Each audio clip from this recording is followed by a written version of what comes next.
think of the passion, God love everlasting. Keep the law of the land and book in case you're asking.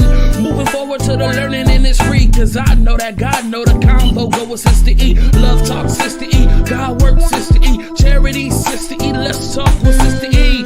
All different type of information every week. Let me speak. If you subscribe, we going deep. Love talk Sister E, God's work Sister E, charity Sister E, let's talk with Sister E.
Not sure why y'all couldn't hear that.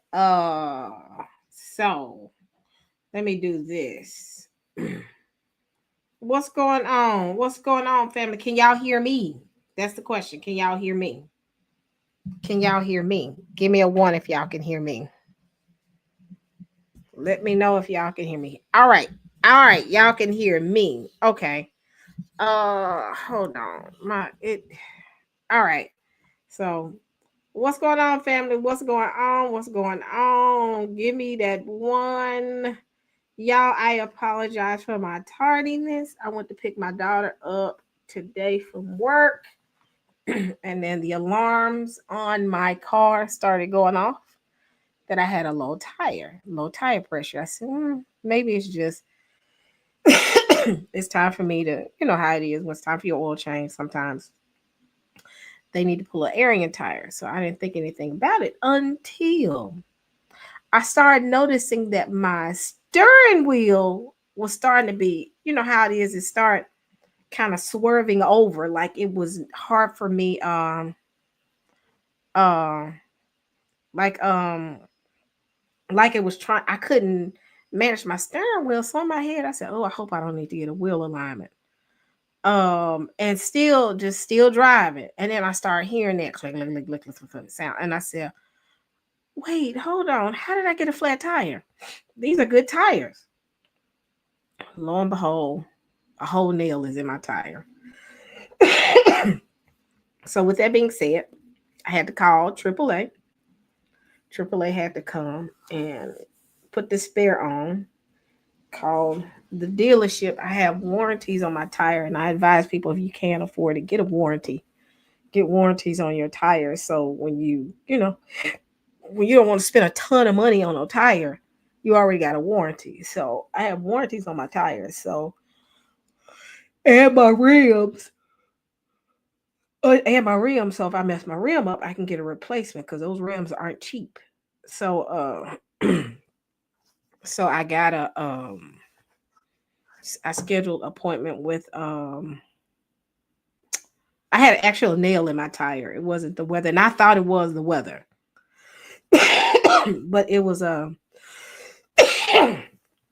it was a nail. So yeah, I gotta take it to the dealership for them to take it and go in and replace the tire. So I can't take it until Monday. So that's fine. So I'll be on a spare this weekend, meaning I am not gonna be driving. So let me see. I'm gonna play. I want y'all to see, if y'all have not seen the recap from the event. I'm gonna play it from my channel. You probably can hear it better there. All right, so I'm gonna share my screen and then we can get started with the live talking about what's going on. Yep, I'm on a donut. I'm on a donut. Am I driving the top of the line?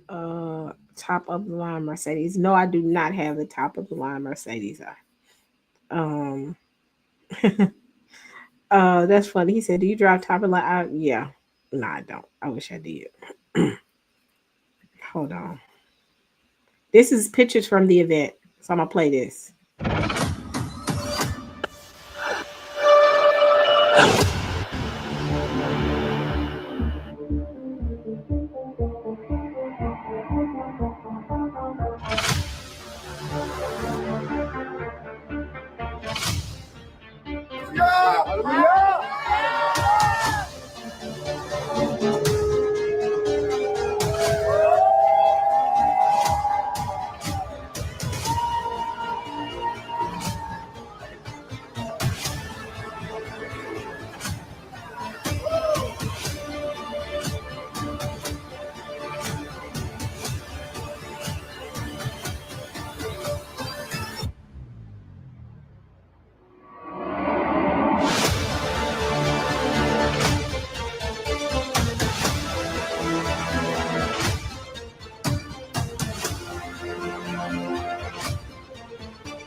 I don't think that was Sister Betty. Somebody said I hear Sister Betty loud and clear because she has a distinct. I think that was Carlos, Apostle Carlos, or or Ema Carlos, with the Hebrew way, because she has a distinct voice too. She kind of sounds like Betty just a little bit, but I know what part you're talking about. But I think that was her. Even though Betty was there, she ain't speak to me. I don't think she's too much care for people. But thanks, that's all right. I'm just joking, y'all. But I yeah, I wanted to show the video. It was an amazing, and I was joking y'all about that. I was so busy, I didn't get a chance to speak to some people. But it was an amazing event. So I kind of want to do pictures. So all of us are kind of doing our own little like intros or doing our own little snippets. So make sure y'all check everybody out. Shout out to Benaya. Benaya put in a lot of work. I would say the rest of us was helping, but he was leading the charge.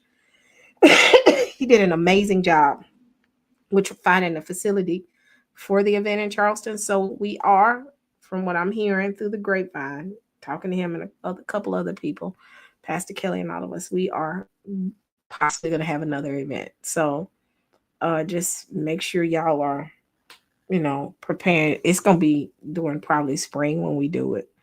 It won't be anything like within the next month or two. It'll be give us enough time to plan and then give everybody else enough time to save. But we are whatever if and when I really think we are from what I'm looking at, it looks like we are going to do something, another event.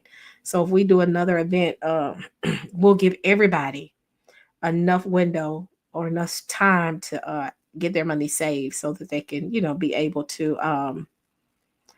to make it to the event and be able to, be able to get plane tickets and stuff. So I say get you some buddies. It's plenty of us in here, buddy with some of y'all.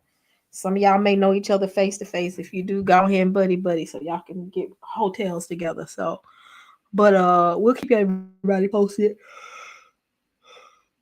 on that to see where what that'll look like. We got a lot of people that have been reaching out to a lot of us, and they talked about how awesome the event was, and they enjoyed it. And y'all really, when we planned it, we did not expect it to be like it was. It was and all the people coming in, and the whole vibe was just, oh my goodness, y'all, it was electrifying. I can't even put words to it. um People were being saved, delivered, set free. It was so much going on. So but we have one plan, and what we learned is we'll have one plan and Yah has another. And just make sure you in one accord with what his desire is. um let's get started, y'all. So it is very interesting to me, what I've noticed with what's going on with this war. um Crazy thing is you'll find more information on YouTube than you do on mainstream. Um I'm not yawning. I don't think I am. Now you gonna make me yawn. Somebody said stop yawning. I didn't think I was yawning, but maybe I have. So what's the next event? I'll keep y'all posted. I don't know yet. I'm just throwing it out there. But back to the subject at hand. Um Mainstream media is not talking about this. They talk about everything else but this. I think mainstream news is doing a piss poor job now of capturing what's important. They too busy hanging on Trump's coattail that they do not want to talk about right now. Putin has his finger on the button as we speak. This dude is not playing. And what's going on is the US and NATO and UK, they doing the most to make it, calling his bluff. And Putin, I don't think he's a man that you want to call his bluff. So with that being said, he is if he hasn't already, he is well, he hadn't already, because if he would have nuked them by now, we would have all known. Yeah, the new hypersonic missiles. He's talking about, taking he about their business, and he's not gonna play with them. So what I'm gonna do is I'm gonna get started with playing some of these videos, and then we'll talk about it a little bit more. And then I'll drop the link later for people who want to join in and be engaged in the conversation. Y'all know me. I'll say this much: everybody be decent and in order when you come up here. Say it again for the back room. Everybody decent and in order. So right now we're in a situation where we're at risk with going into World War III. And I believe we're already there, but media does not want to tell us that because it will take us into mass hysteria. People will go into straight hysteria if we say that if they say mainstream media said that we are about to go to war. But Putin declared that the UK war is a global war and it's driven by NATO. So Putin is like, y'all play if y'all want to. I know who's doing what, and he's not gonna stand down. So I'm gonna play a couple of videos. Let me see. Okay, good. I got it muted out so people can't hear. So let me do this really quick before I play this video. Let me get my phone and do my fair use. I thought I had my phone in here. Let me get my phone real quick. Hold on. And do the fair use disclaimer.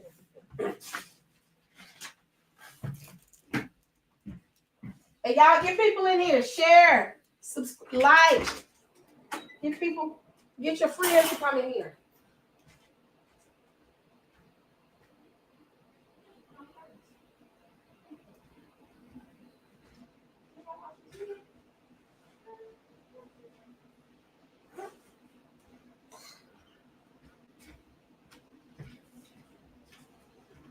Hey, Riri, you coming in with me, baby boy? Come on, you coming? You staying with me? I'm trying to. If you coming, come on in. I'm sorry, y'all. Rio is indecisive right now. He doesn't know if he want to come in the room with me or if he wants to stay in the living room. All right, so you decided to come in here with me. All right, say hello to the people. All right, I'm sorry, y'all, for coughing, but I'm getting ready to do my disclaimer and then we can get it started. Let's see. Disclaimer. Where is it? It's in my favorites. Hold on. Here we go. I gotta realize how strong this mic is. Oh, I'm so sorry. My sweet dog just passed away. So sad. I am so sorry. Oh, my heart goes out to you.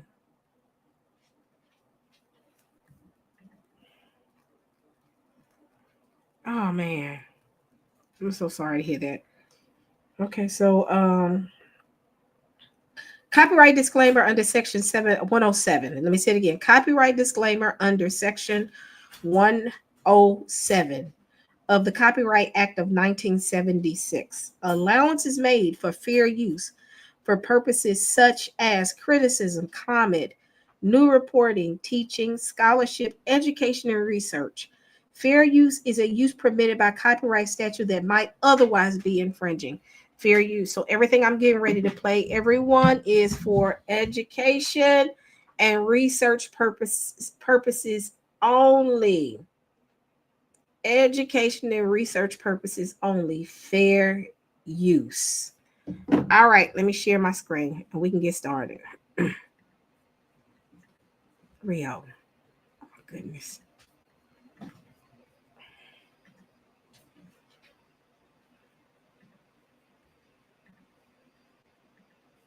Against targets deep inside Russia now by firing a new kind of medium-range ballistic missile into Ukrainian territory. Putin is calling the move a warning to the West. Comes after President Biden this week authorized the use of U.S.-made long-range missiles for Ukraine to strike inside Russia's Kursk region for the first time. General Jack Keane points out that Putin's specialty is combining just this kind of kinetic action with psychological warfare. Listen. He's forced the Biden administration never to give the Ukrainians what they wanted when they wanted it. And it protracted the war. So Putin keeps coming. And that's what this is all about. Russia fully intends, after the Ukraine is finished with, to expand into Europe. And all the European nations know that. Well, senior foreign affairs correspondent Greg Palcott's tracking the latest developments. Greg, what can you tell us this morning? Jillian, just over 1,000 days into this war, and it's getting riskier all the time. More shockwaves from yesterday's strike by a brand new kind of Russian intermediate range super fast missile. It caused some damage and casualties in the Ukrainian city of Dnipro, but also carried with it a big message. Just days after the U.S. and the U.K. allowed the use of its longer range missiles inside the territory of Russia, Moscow basically saying anything you can do, we will do, with an even bigger punch. Russian President Putin on TV last night saying in the event of an escalation of aggressive actions, he will respond decisively and reciprocally. The spokesman adding today the actions by the U.S. and its allies were reckless, noting Russia had demonstrated its capabilities and could do more. An indication of the nervousness. For the first time since the war started, a session of Ukraine's parliament was canceled due to fears of another attack. Yesterday's Russian missile carried conventional warheads, but could be nuclear armed. Yet another message. And remember, earlier this week, the U.S. embassy in Kyiv was shut down out of security concerns. Diplomatic voices around the world speaking out today. The prime minister of neighboring Poland said the threat of a global conflict is serious and real. China, of all countries, calling for calm and restraint. And Jillian, as for North Korea, which has been adding to all the tensions by sending some of its troops to fight alongside the Russians, said the U.S. is stoking tensions and they warned of a nuclear war. A lot of talk and some very dangerous actions. Back to you. Look at Beijing weighing in there. Got to leave it there. Greg, thanks so much. John. All right, so let's dig deeper on this now. General Keith Kellogg's a former national security advisor to Fox. My thing is this: I think with the, and they keep poking at Bear, and that Bear is Putin. Putin is not. He doesn't issue vain threats like I would say. Xi Jinping would have pronounced his. I mispronounced his name. The president of North Korea. You remember back in the day, he was making those threats of nuclear warheads, and he really didn't fulfill that promise. That's the difference, though. Putin is not one. I don't think he's one to scare easy. One, he's not one to scare easy. Two, he is one that has been very patient. And he told U.S. stay out of this. This is a war between him and the Ukraine. And now the U.S. with the UK and a couple other countries that's under NATO, or just all of NATO, which is the European Union, have decided to team up with Ukraine to come after Russia. And Russia is not afraid at all. So I'm wondering how this escalation will proceed after this. Because an escalation is coming. This is going to escalate. It's going to escalate quick if they don't get their hands around it. But I don't think they're going to stop. And I really feel it's only a matter of time. So let me finish playing this video. News contributor. It's been a minute, General. Welcome back to the campaign trail. Good to be back. So Ukraine's ex-top general says World War III has begun. I'm sure that he would like the world to believe that so that the Allies throw in with Ukraine. But do you really see it that way? No, I don't think World War III has begun, but we're right on the precipice. I mean, it's right there. And what I mean by that is when you look at what's happening, look at the alliance, what President Trump kept apart. You know, he had North Korea over here, he had China over here, he had Iran here, and he had Russia over here. And what you've seen them now is they've all joined. You've got an axis together, and they're feeding off one another. You know, just in June, Russia signed a self-defense pact with North Koreans. So now, for the first time in its history, North Korea has exported fighters into Russia. Between 10 to 30,000 North Koreans are now fighting. You're seeing a use of an intermediate range ballistic missile that can be nuclear tipped, being shot at Dnipro, a city of around 900,000. So you're seeing this thing starting to build. And that, I think, internationally is going to be President Trump's biggest thing he's going to have to solve, which is the fight there in Ukraine and Russia, which happens to be the largest land war in Europe since the end of World War II. Yeah. So it's massive. So, and John, you know this, a simple spark can spin things right out of control. And without even trying out there. And you assassinate one archduke and suddenly. Yep, absolutely. Good. Touche. General, talk to us about this new sort of sophisticated weapon that Putin is now. He launched some kind of medium-range ballistic missiles with a lot of warheads on it into Ukraine. Can you talk to us in layman's terms what it does and how alarmed people should be about it? It's an intermediate-range ballistic missile based off range, and it's got MIRVs on it, multiple independent reentry vehicles, so more than one warhead. It can Meaning be they can split up and hit a whole lot of targets. They will break off and hit multiple targets. And again, it can be nuclear tipped. But they only used one, and it's basically a class of what they call truck-mounted intermediate range ballistic missiles that they've got there. He's used it for psychological reasons, and Jack Keane made a great comment on that. He didn't use it because it was militarily effective, because it hit a city, not very much damage there at all. But he's kind of saying to the West, well, see what I can do. And this is one where people have backed off. President Biden's backed off. When the minute he said IRBM, ICBM, nuclear war, we said, oh my gosh, we can't go there. That's when you need to lean in, because he meaning Putin, he will not start a nuclear war in Europe. And you'd remind him, let me make sure you understand, the Brits have nuclear weapons, the French have nuclear weapons, we've got nuclear weapons, don't go there. And we haven't really said that to him. So it's kind of a psychological play. And I think Jack Keene's got it right. So he's kind of up the ante in weaponry, just like Zelensky upped the ante when he went into the Kursk region with the long-range missiles. He attacked them So everybody's wondering why Biden suddenly gave permission to Ukraine to launch these attacks deeper into Russian territory. Karine Jean-Pierre was asked about that yesterday at the briefing and gave a typical answer. Listen here. This was me, struggling to keep up with posting consistently on YouTube and getting less views than normal until I found Spot. For a long time, the White House argued that using these long-range tactical missiles into Russia to attack targets inside Russia would escalate the war, would really invite retaliation. Why change the policy now? I'm just not going to get into specific about Ukraine's operations. Not something that I'm going to do today. But I want to be really clear. I guess I'm asking about the specifics of the White House's decision to change policy. I'm just telling you that I'm not going to get into specifics from here from the podium. Yeah, so that's what we've kind of gotten used to, saying nothing about everything. But why now? I mean, he's left this pile of dog, you know what, on Trump's doorstep. You know, John, here's what I'm really hoping. I'm hoping that Jake Sullivan talked to Michael Waltz, who's the incoming national security advisor, or President Biden has talked to President Trump and said, here's what I'm going to do. I'm really hoping that happens, because what he has done, Biden, through his action, he's actually given President Trump more leverage. Really? Because now he can pull back, he can go left, he can go right, he can do something. And I think what he did is he basically said, well, this is what I want to do. And I'm hoping there's something to this. I don't know, but it does give the President Trump more ability to pivot from that. Oh, that's interesting. All right. Just one quick question before we let you go, but like 5 seconds, General. But so you're not buying the White House's, the Biden administration's justification that they approved these new long-range weapons because of the North Koreans on the ground inside Ukraine? It sounds good, but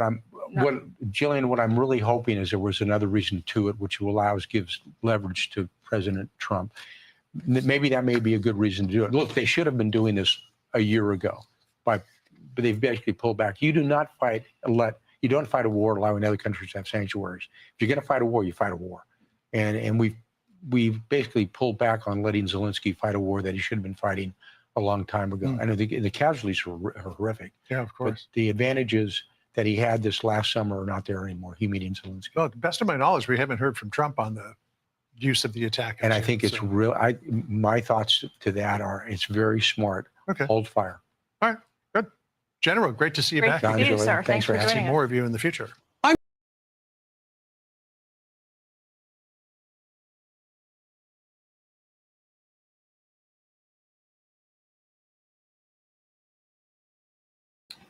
Fair enough. The interesting part is he did say it was a lot of casualties. I think he meant it was a lot of casualties on Zelensky's side. But I think they are underestimating again Putin, and that's what vibe I'm getting. But they really, I think what I got from this, they're concerned that Biden is actually starting it, and they're trying to see where Trump is going to take it. I believe because Trump is somewhat of a little crazy, he'll escalate it quickly as well. So yeah, this is good. This right here is going to be very interesting to see. I'm gonna drop the link and I'm gonna let some people get on. I will say this much: you are more than welcome to come up here and provide your view. Be respectful. Stay on subject. Let me say it again. Stay on subject. We're not talking about the millennial kingdom. We're not talking about the three witnesses. We're talking about the subject at hand is World War III ramping up. So I'm gonna drop this link. Saints, stay on subject. Please stay on subject. If you do not, I'm gonna kick you off. I hate to say it. So right now they said that Russia is threatening to hit U.S. bases in Poland. So there are a lot of things transpiring right now. Let me go and look at the CNN. I have the CNN article, y'all. So bear with me. I'm trying to muster everything together, plus running. To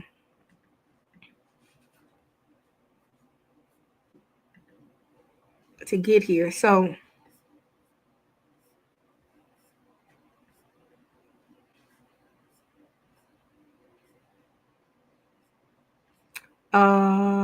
I do that, I'm gonna play this real quick, and then we'll talk about this part right here. And y'all, I'm sorry, I'm just trying to get it all together. You know what? Before we go here, it says, I don't think Putin will do anything until Trump is in office. He's smart. He knows what American politics is doing. I think that if he was to make a move, I think he would make a move now. I think you're in the middle of changing guards, and the best way to catch a country off guard is when they're exchanging powers, and we're in the middle of exchanging powers. We're going from one president to the next. There's a little bit of instability there because you got one president who's leaving that don't really care. He don't even know his own name right now, y'all, being honest. Then you have another president come in that's a little bit of he's very erratic, and he's a little concerning, but it is what it is. I'm not too concerned, but we all know that he's very erratic. We already know Trump is psychopath sometimes, but hey, I enjoy him. He's funny to me. I laugh every single time, but I think he's not gonna make vain promises. So with that being said, if Putin was to make a move, this would be the time that he would make a move with the change of guards. Think about, for instance, like the best time to catch anybody is when they're changing like shifts, changing teams, because there are situations where that person, like I said, the person coming out is less eager to make sure they clean up their mess, and they pretty much in their mindset they trying to close up shop so they can be able to end it. And you got the new one coming in who's not quite there yet and don't know what to do or what to expect. So this is a very tender moment when it comes to this particular season. And then you have NATO in the midst of all of this. So it's I can't cuss, but it's a something storm. I can't finish that off. Y'all know I'm trying to quit cussing.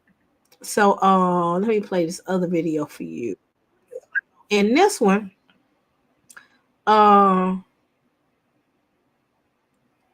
this came out in, let me see. That says ex-Ukraine general makes grim declaration, World War III has begun. So I'm going to share this. Fair use. This video is being played for education and research purposes only. Fair use.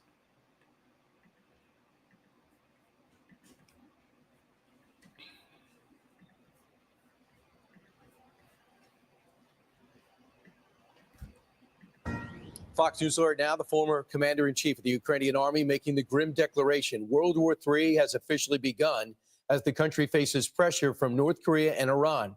Now Russia retaliating with new ballistic missiles after Biden gave Ukraine the green light to fire long-range attack missiles into Russia, and the UK gave their green light with their Storm Shadows. So let's bring a retired four-star General Jack Keane. So you see the response from Putin, an experimental intermediate-range missile. Why do you think Putin fired back like that? What's he worried about, General? Yeah, well, first of all, Putin is really a master of psychological warfare, and in the Soviet Union and Russian playbooks, it always has been a major part of their conducting, kinetic warfare, and he's really quite good at it. I mean, look at it. He's forced the Biden administration never to give the Ukrainians what they wanted when they wanted it, and it protracted the war. So Putin keeps coming, and that's what this is all about. He wants to stop the use of ATACMS into Russia because he knows full well it already has. That can have some pretty significant impact, and certainly that's where he is, and that's what he's trying to get inside of Biden's head here and the Europeans' head. I think he cares less about Zelensky because he knows that Biden controls the switch here, and that's the reality of it. So in my mind, this is an experimental missile. I doubt they have any arsenal of it because it is experimental. They don't have much of it. And he's trying to use this as much leverage as he can to change the behavior of the United States and also Zelensky. He says the missile goes 2.5 miles per second. The world's current air defense cannot stop it, according to what we have. So that's the message he sent. So the former military commander in Ukraine writes this. Soldiers from North Korea are standing in front of Ukraine. Let's be honest. The Iranian Shahidi missiles are killing civilians, drones. It is obvious that Ukraine already has too many enemies. Why not say this is a world war? You feel like this is a world war beginning?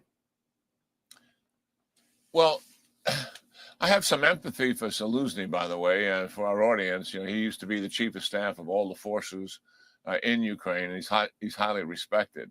But, you know, you're sitting where he is, you can understand his feelings about this. I mean, he's fighting Russia, and now another nation state has come into the war to assist in the overthrow of Ukraine. And to truth be known, all the escalation talk has all been about the United States giving the green light to Ukraine to use ATACMS and moving in mines. The real escalation is there's another nation fighting on the ground inside of Ukraine, inside of Russia, attempting to push the Ukrainian forces out of it. That's significant. He looks in the Middle East and he sees Russia's ally also, who started a war there, Iran, and Iran is a tangible provider of assistance. So from his perspective, that indeed may be the case. From our perspective, no. But I do believe we are in a pre-war era. I've said that many times. China, Russia, Iran, North Korea are seriously cooperating together. And they clearly want to change the United States leadership in the world with like-minded democracies. That's why they've been so aggressive and so assertive these last three or 4 years. And German intelligence actually publicized recently. I was amazed that they put this in a public domain, and I was gratified that they do. And I suspect our intelligence agencies feel much the same, but I have no knowledge of that. The reality is they said that Russia fully intends, after the Ukraine is finished with, to expand into Europe. And all the European nations know that. And certainly I think our country knows that. I know that as well. So yes, we're in a pre-war era. There's already two wars in our geographical key areas, the Middle East and Europe, and President Xi is threatening war, obviously, in the Indo-Pacific region. The incoming administration, given President Trump's strong views in the past and what he has done to confront adversaries, I believe all of these adversaries are reassessing as a result of the election that took place in the United States. And then I believe when President Trump comes forward and his team, and they can begin with policy formulation, that will be another moment for them to see if they have to change the path, the very aggressive path that they're on. Right. They actually have that intent. I think you think the Russians have that intent, even if they don't have the army right now to do it. That's their goal. General Jack Keane, thanks so much. Appreciate it. And pick up the Institute Study of War. Get it daily, sometimes twice a day, in order to keep up with all the hot spots in the country. Thanks so much, General. Have a great weekend. Yeah, you and the team, too. Have a wonderful weekend. Thank you. I'm Steve Ducey. I'm Brian Kilmeade. And I'm Ainsley Earhart. And click here to subscribe to the Fox News. Ukraine even realizes a war is at the brinks. So another video popped up that U.S. is planning to strike U.S. bases in Poland. I don't think that's happening yet. Has anybody heard of anything happening yet with Russia striking the U.S. bases in Poland? I know it's a threat out there to do that, but I'm not sure if that happens. I think if they do that, it's going to be to the extent of, like they did with Pearl Harbor, that they're going to have to, the U.S. is going to have to respond. If Russia strikes those U.S. bases within Poland and the U.S. does not respond, that will make U.S. look like the U.S. Look weak. And that's something that they don't want to look like is weak. So here's another video.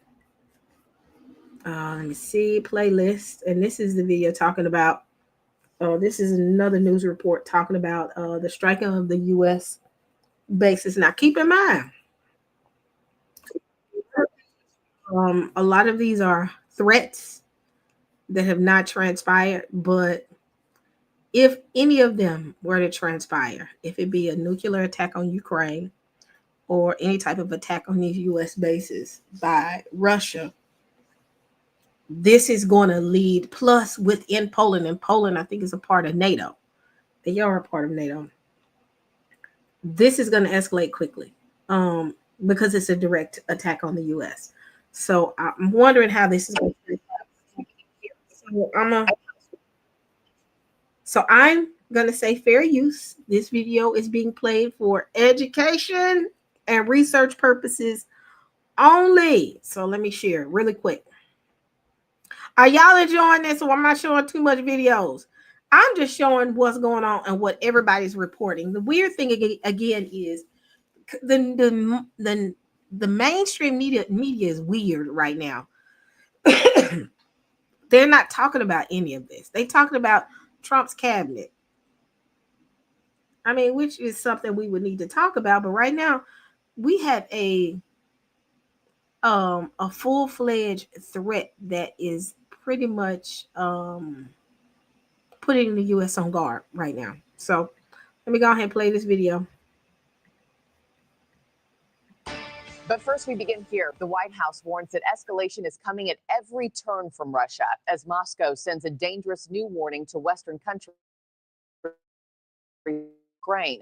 A Russian spokesperson now threatens that a U.S. anti-missile base in Poland is a, quote, priority target. This after Russia fires a missile capable of holding a nuclear warhead into Ukraine for the first time in this war. Homeland Security Secretary Alejandro Mayorkas and FBI Director Christopher Wray skipped a Senate Global Threats hearing yesterday, saying they would prefer a classified briefing instead. News Nation's Tom Dempsey has the latest from Washington this morning. Tom, Russia is turning up the heat here. So what more do we know about their escalating threats? Hey, good morning, Marky. This actually marked the first time ever in war Russian forces used this experimental and intermediate range missile to target a city in Ukraine. And footage actually captured the moments of this missile raining down on this city in Ukraine. It targeted a Ukrainian military facility in the city of Dnipro. This is a missile capable of carrying a nuclear warhead. The Russian President Vladimir Putin saying it can travel at 10 times the speed of sound and can be fitted with multiple warheads, including nuclear ones that can hit multiple targets. Russia saying it warned the United States 30 minutes before launching this missile. But Putin saying this new missile could be used to attack any Ukrainian ally whose missiles are used to attack Russia. And of course, this comes after Ukraine used American, French, and British missiles to strike military targets inside Russia for the first time ever starting this week. New reports say in one of those strikes with those Western missiles, Ukraine wounded a senior North Korean general who was serving in Russia. And this morning, a new U.S. missile base in Poland is facing threats from Russia, with a Russian spokesperson saying it's a priority target for potential neutralization in case of all-out war. Now, no nuclear weapons are stationed at this U.S. base, according to Polish military leaders. Its purpose is supposed to be a defensive, and it's focused on taking out short to intermediate range missiles, just like the one Russia just tested. It's not clear how many troops are based there, but there are about 10,000 U.S. soldiers stationed in Poland. You get a sense of this war escalating even more this morning, Marky. Russian President Vladimir Putin blaming the United States for escalating the war, but President Biden repeating statements he's made over the past few months and years, for that matter, with this conflict, saying that if Russia were to pull their troops out of Ukraine, that would mean the end of the war. Marky? Yeah, and then on the same day that Russia launches this missile, you have Mayorkas and Wray who are no-shows. So what more do we know about the controversy from the House Homeland Security hearing, Tom? Yeah, it can be rare for Republicans and Democrats to agree and show the same emotion, but we saw outrage from both sides of the aisle when the Homeland Security Secretary Alejandro Mayorkas and FBI Director Christopher Wray didn't show up for this annual hearing detailing threats to national security here in the United States. Again, this is an annual hearing that's held at the Capitol with some of the top leaders in defense. The committee says it's the first time In at least 15 years, the agency heads have refused to appear publicly for the annual hearing. And this annual hearing in the Senate focuses, like I said, on foreign and domestic threats. Both the FBI and Department of Homeland Security released similar statements, with the FBI writing, quote, FBI leaders believe the committee would benefit most from further discussions and additional information that can only be provided in a classified setting. That was their take on all this, saying that this should be a classified meeting. But again, Democrats, like the chairman of the Senate Homeland Security Committee, saying that Americans deserve transparency and knowing more information about these threats, while Republican Senator Rick Scott of Florida called the two defense leaders cowards for not showing up, Marky. Yeah, I'll be asking former Governor Mike Huckabee about the no-show later. A lot of questions coming his way on yesterday's hearing, too. Tom Dempsey from D.C., thank you so much. Let me tell y'all something. Them folks ain't showed up not because they cowards. They showed up because, they look cowards. But they didn't show up because they got a whole nother conversation to have. They got a whole nother briefing they had to go to. They cannot go to that one because they got to sit down and go figure out what's going to happen if Putin fulfills his promise. Unlike most countries, Putin actually has the ability to start a war, and they know it, and they can't ignore that. I would say that much. They can't ignore it. It's the threat is in the air. The threat is there. The threat is like, okay, you want to help Ukraine? That's fine. I'm coming for you. And again, if they bomb a U.S. base, and the thing is, did y'all see how fast that bomb? I said, what, 10 times the speed of sound? Did he say sound?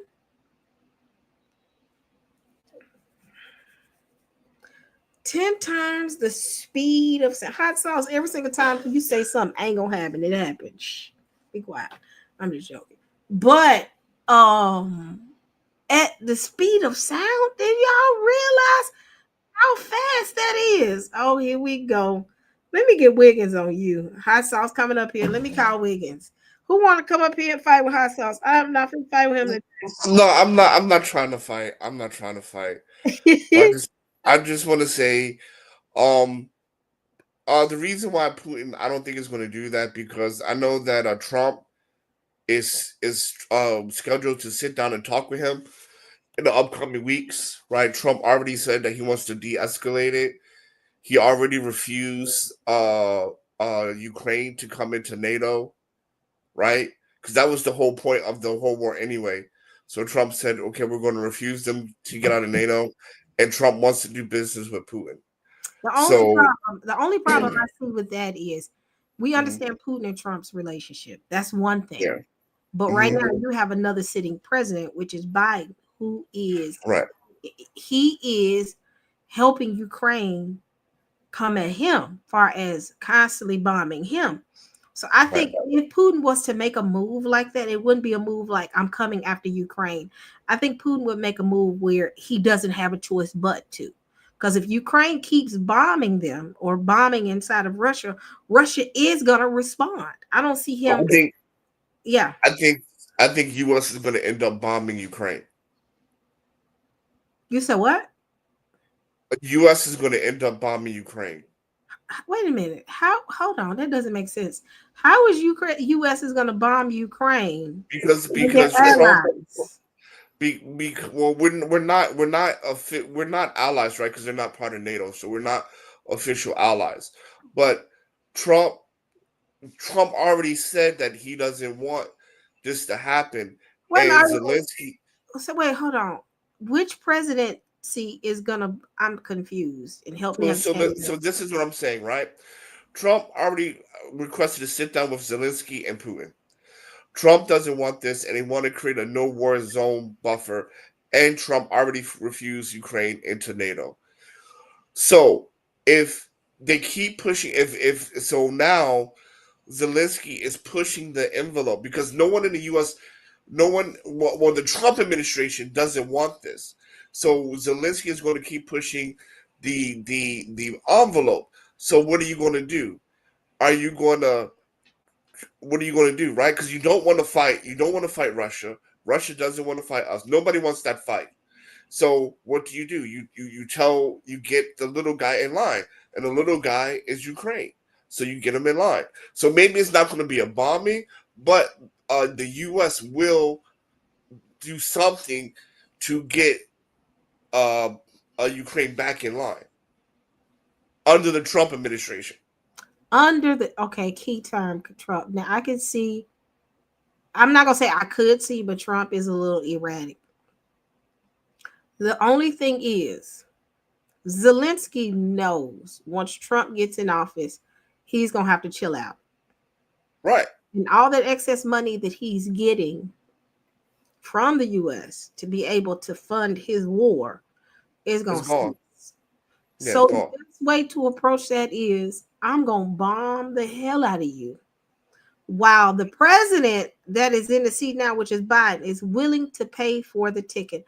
I'm going to go ahead and do everything I can because I know once Trump comes in, it's going to have to stop. But it's not.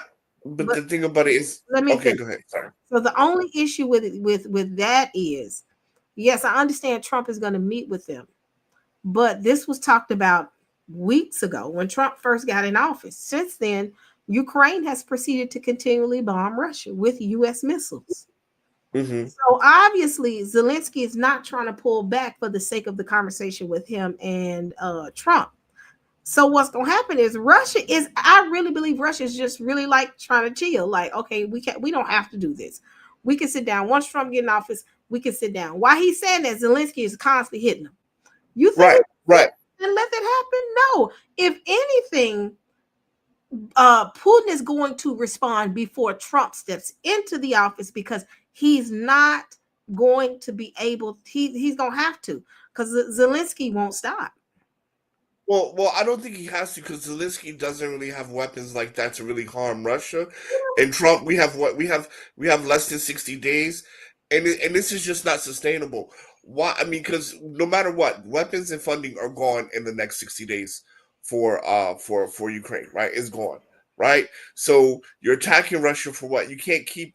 But it's not just U.S. supplying bombs to hey. Everybody saying, hey, but it's not just U.S. supplying bombs. You got all of NATO, because understand that Russia is not just at war with the U.S. He's at war with the NATO. So I'm gonna let you finish. I'll be quiet. I'm gonna be quiet. I'm sorry. Go ahead and finish. Once U.S. stop, everybody else stops in NATO. Once U.S. stops, everybody else stops. And I'm telling you, Ukraine is actually going to push U.S. to retaliate against Ukraine in some way, whether they remove him as presidency or something. They're forcing the hand of the U.S. to do something in retaliation. Because again, Ukraine is not in NATO, right?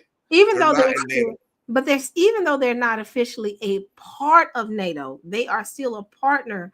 And this is why you have the situation like U.S. is funding and sending Ukraine money to fight this war. How is it that and this is so funny. Anybody that want to jump in, come on and jump in. I dropped the link, but and it's pinned at the top of the chat if you want to join in. How is it that he's going? I don't see that. I don't see how the U.S. is going to bomb I want to say their sister country. I'll say it like that, which is Ukraine. And they're not. But yes, they are. Yes, they are, because they're sending them billions upon billions of dollars, plus sending them missiles so that they can fight the war against Russia. Ukraine ain't getting these missiles on its own. Ukraine can't even afford their own war. If anything, U.S. is funding the war through Ukraine. The Biden administration wants war. The Trump administration doesn't want war. It's not that Ukraine is a sister country. It's just the administrator's agenda. Trump is not a warmongering president. He's just not, right? So Biden, Harris, they're like, okay, yeah, we'll supply you whatever, because at the end of the day, quote unquote, we want to spread democracy, whatever. Even the generals' recommendation. I mean, and this was played on Binya Israel. even the general recommendation was like, we don't want to fight Russia and we don't want to fight Iran. We do not want to fight these two countries. So, what do? There's no upside in fighting Russia. There's no upside in fighting Iran. And again, Ukraine is not a sister country, and the Trump administration is not adverse to Russia. That is the Biden's administration. And Putin is not adverse to a Trump administration. It doesn't make sense to fight.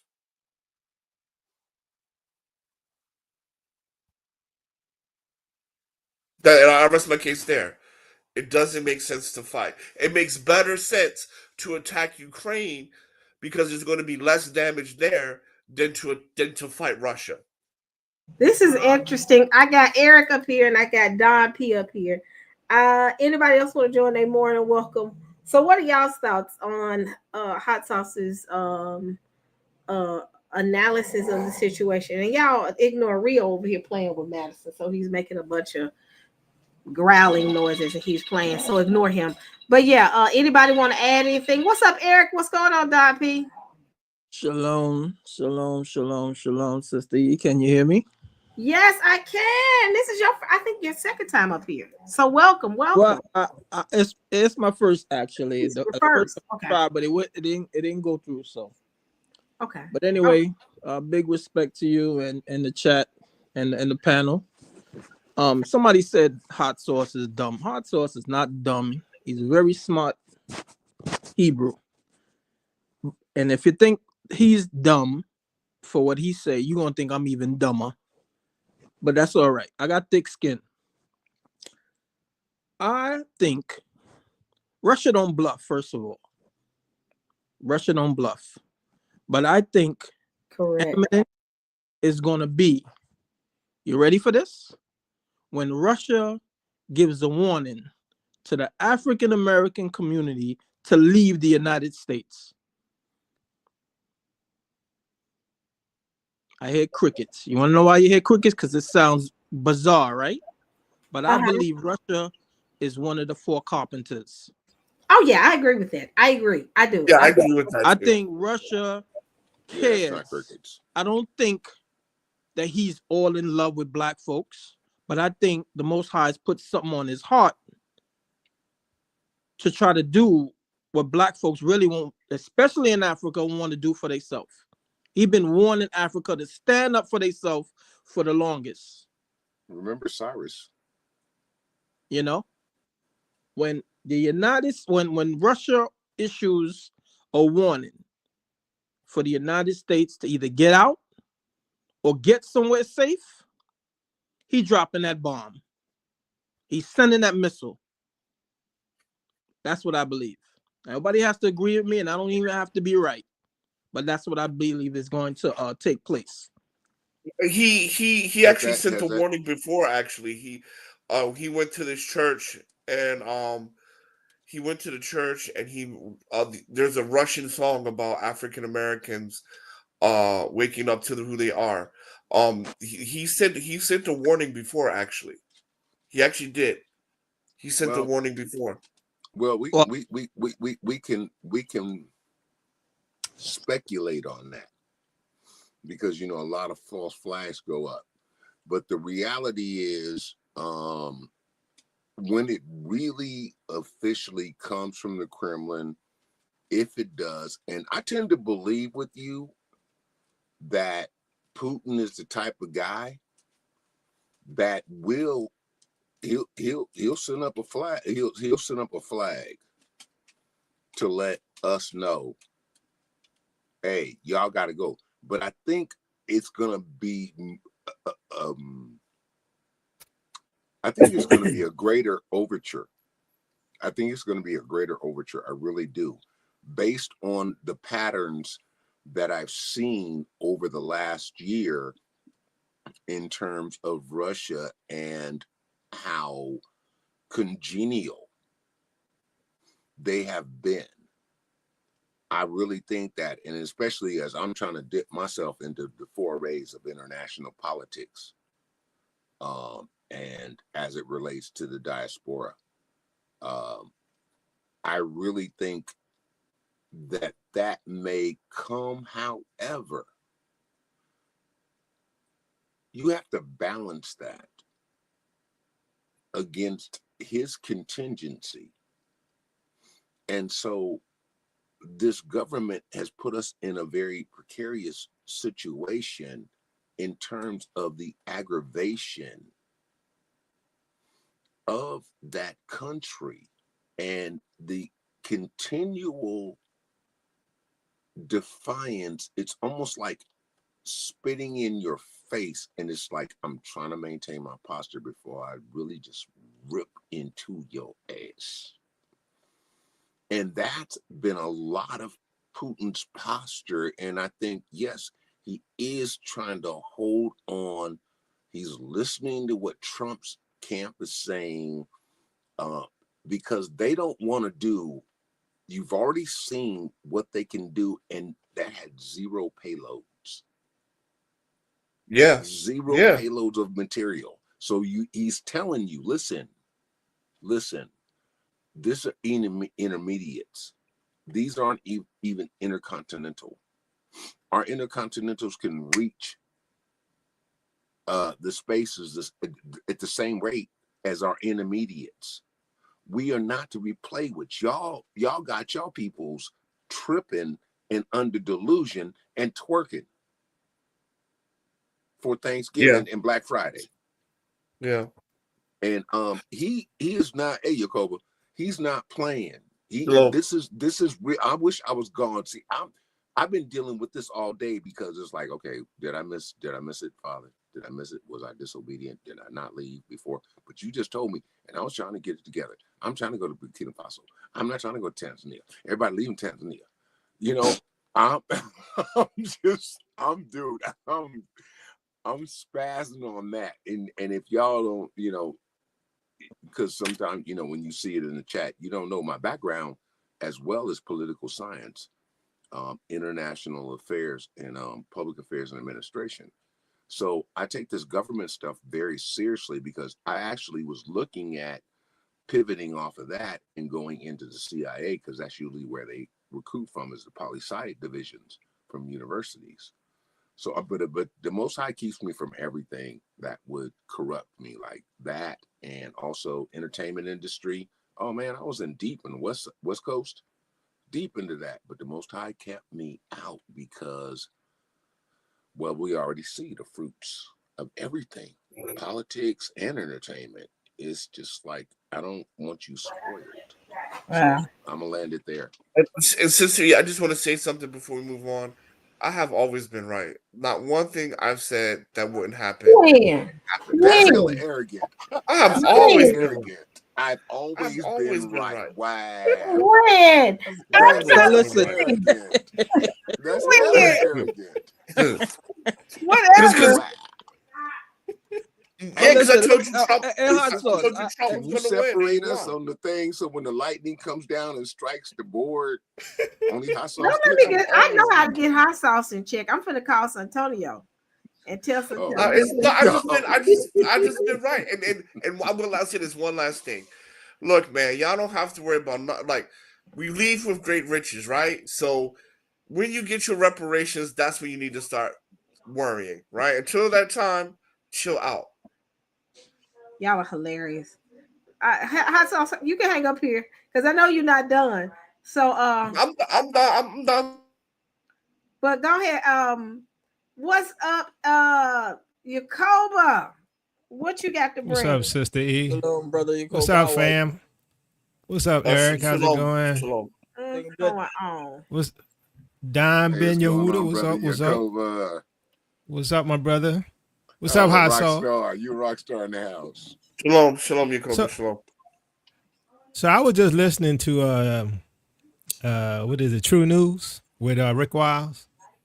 And you know, he said the exact same thing I've been saying. He says, you know, it's gonna be funny. He says, I think what Putin is gonna do, he's gonna allow us to leave. He's gonna give us a warning first.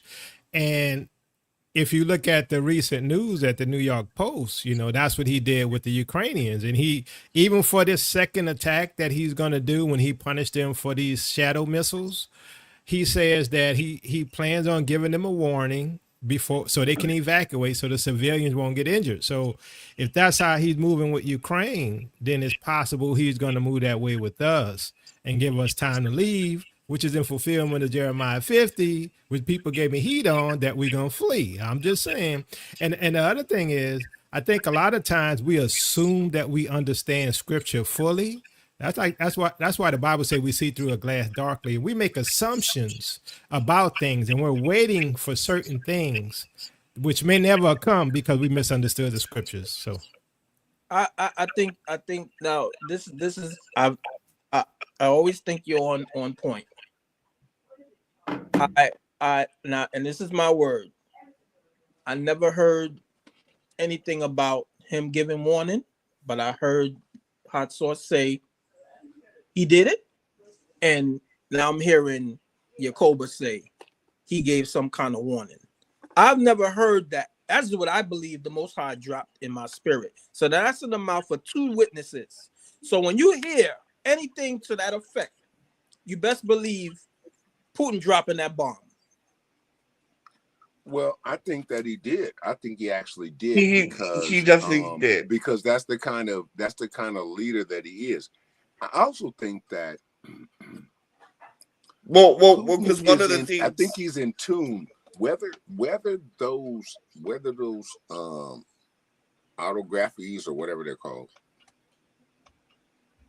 whether those are in line and that those videos are in line, because we've seen a lot of stuff with those videos and stuff like that, and it's not something new.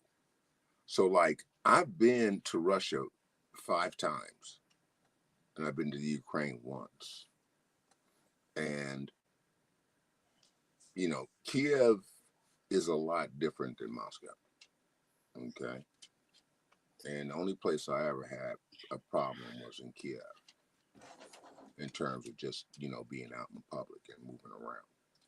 you mean them Nazis got on you? Then we also, oh yeah, and he didn't know, he with his drunk self, he didn't know I was ready for him, because, you know, my background, brother, an ID card is a weapon for me, or a credit card is a weapon for me. So, but I wanted to say something real quick, if I could. The thing about it is this: we also look in history. Who's been kind to us? It's been the Russians. Yeah, during the civil rights, extended them, you know, extended a hand to the black man, which the black man is only qualified as the American. So yeah, he's been the only one who's extended a hand to the black man on equal footing with everyone else. Went after our people, quote unquote, saved the world from Hitler, but I think that's kind of a mistake. And when you look at the full picture, that's another story.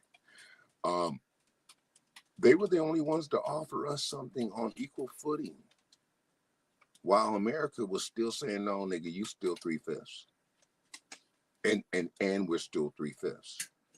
Look at the page, look at lending, look at everything. Everything says we're still 3/5 equal to them. I land there.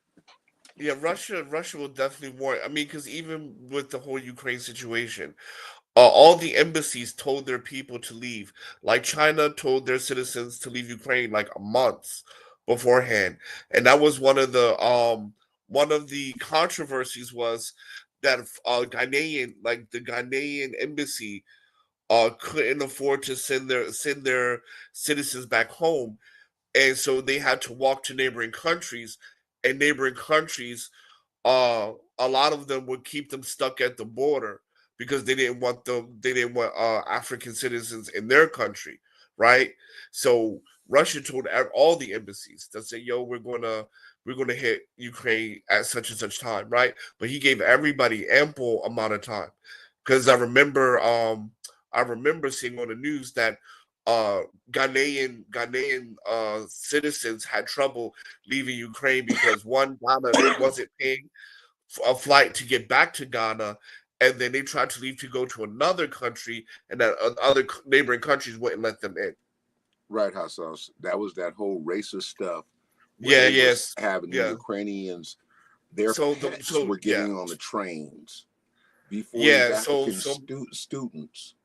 Yeah, African students, and they would walk and they would walk on the highway, and they would walk on the highway while everybody's in the car. Like you'll see everybody's in the car on the highway, and you'll see all these African students walking, dragging their and no one would suitcases. invite them into their car or nothing like that.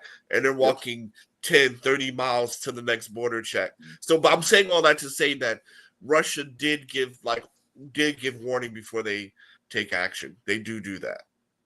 But see, here's the deal. We need to stop looking and viewing the United States as some type of beacon of humanity. It is. We need to look at our own experience in this country, even till this day. We are the victims, the highest rated victims of hate crimes in America, yet and still the AAPI gets a hate crime bill. Well, can you repeat that? I'm kind of lost. This last reporting, the last reporting period demonstrates that we are the largest victims of hate crime in the United States. And you know how those numbers get skewed. You know how those numbers get skewed. Those aren't even the real numbers. Double those at minimum. Double those at minimum.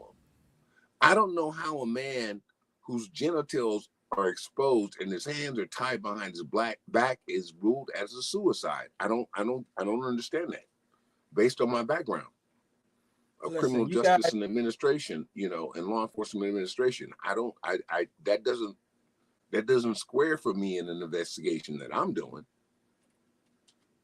This place has never been no beacon of hope for nobody except the European. This is the land of our oppression. I disagree. Exactly. This is the land of our oppression. I disagree with that. I disagree. So let me just finish my thought. I was watching earlier Brother Benaya's thing about Gullah Geechee, and I forget the brother's name, is just escaping me just now. But anyway, they still have the auction blocks on the ground. Yeah. The trees that they hung us from, it's still hanging there. They didn't cut them down. If you go to Germany, you won't find nothing, not one thing, as far as I know, that's offensive to the Ashkenazi. If it was anything there, they removed it, they chopped it down, they sent letters of an apology and all this stuff. Why is it, and in this country, that they still celebrating our oppression and suffering? They want to fly the Confederate flag. They want to show it's literally a tourist town where you could go and see where they used to sell us off. They do it because you don't have the power to unite the people. Well, but that's regardless to the fact. No, it's not regardless to the fact. That's the point. Let me just finish my thought. What I'm saying is this country celebrates our suffering. If you think this country is a place, this was always our punishment. Nothing more. It's not your punishment, man. That's kind of crazy. And I'm just gonna be honest. I'm in the middle of speaking. Just give me 1 second. This country isn't your punishment, man. Like that's ridiculous. What is it? It's the place you live. That's what it is. Sorry, sir. So in the scriptures when it says we are yet in the land of our captivity, you mean to tell me that scripture is wrong? I believe you're wrong. Okay, that's fine. I think we're dealing with an unbeliever over here with the pre-talk show versus believers.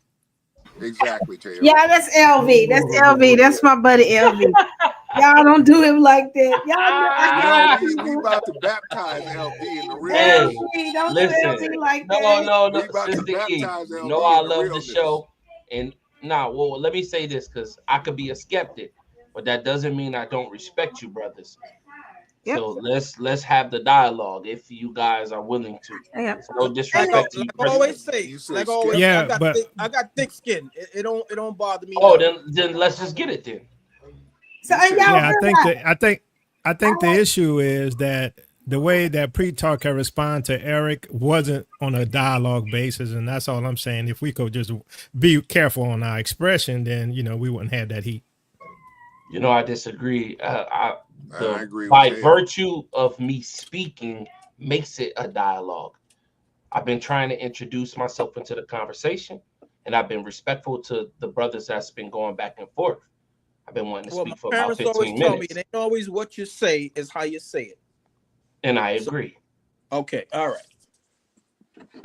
So the land of our oppression, where I've spent 60 years of this BS, I'm more educated than you could possibly think, but was denied the opportunity because of structural racism, and then was done dirty when I was in the system.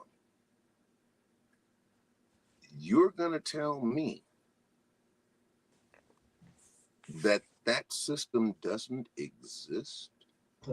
I never This mentioned isn't a cursed land for us? Y'all let The LV. oppressed in this place, the ones who were brought in here under the, well, we like to call it the Third World War. Some people don't see it that way.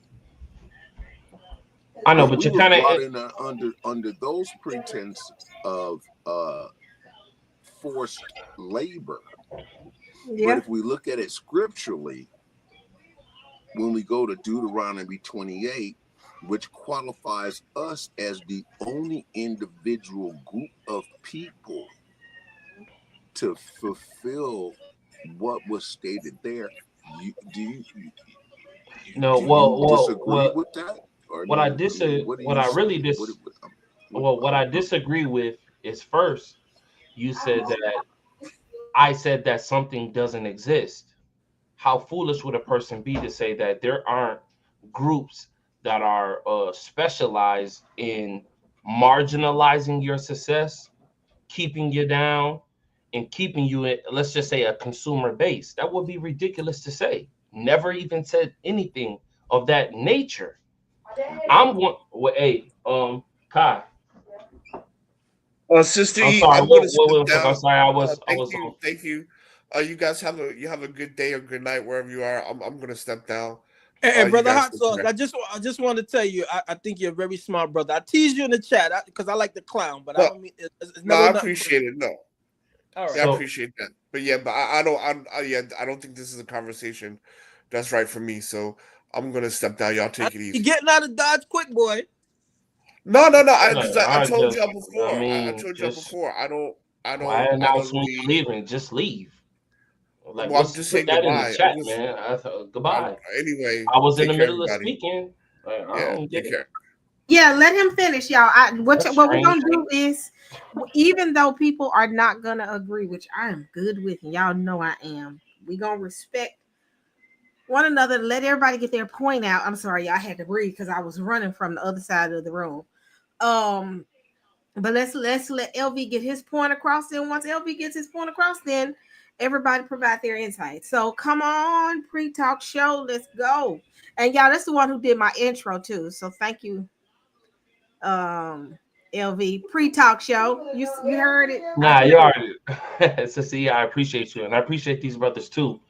I just noticed that the brother said that he introduced to say that, well, you don't agree that there's powers that be that's going to keep you down and marginalize you. No, those things exist. They even exist within the Black community or the Israelite community.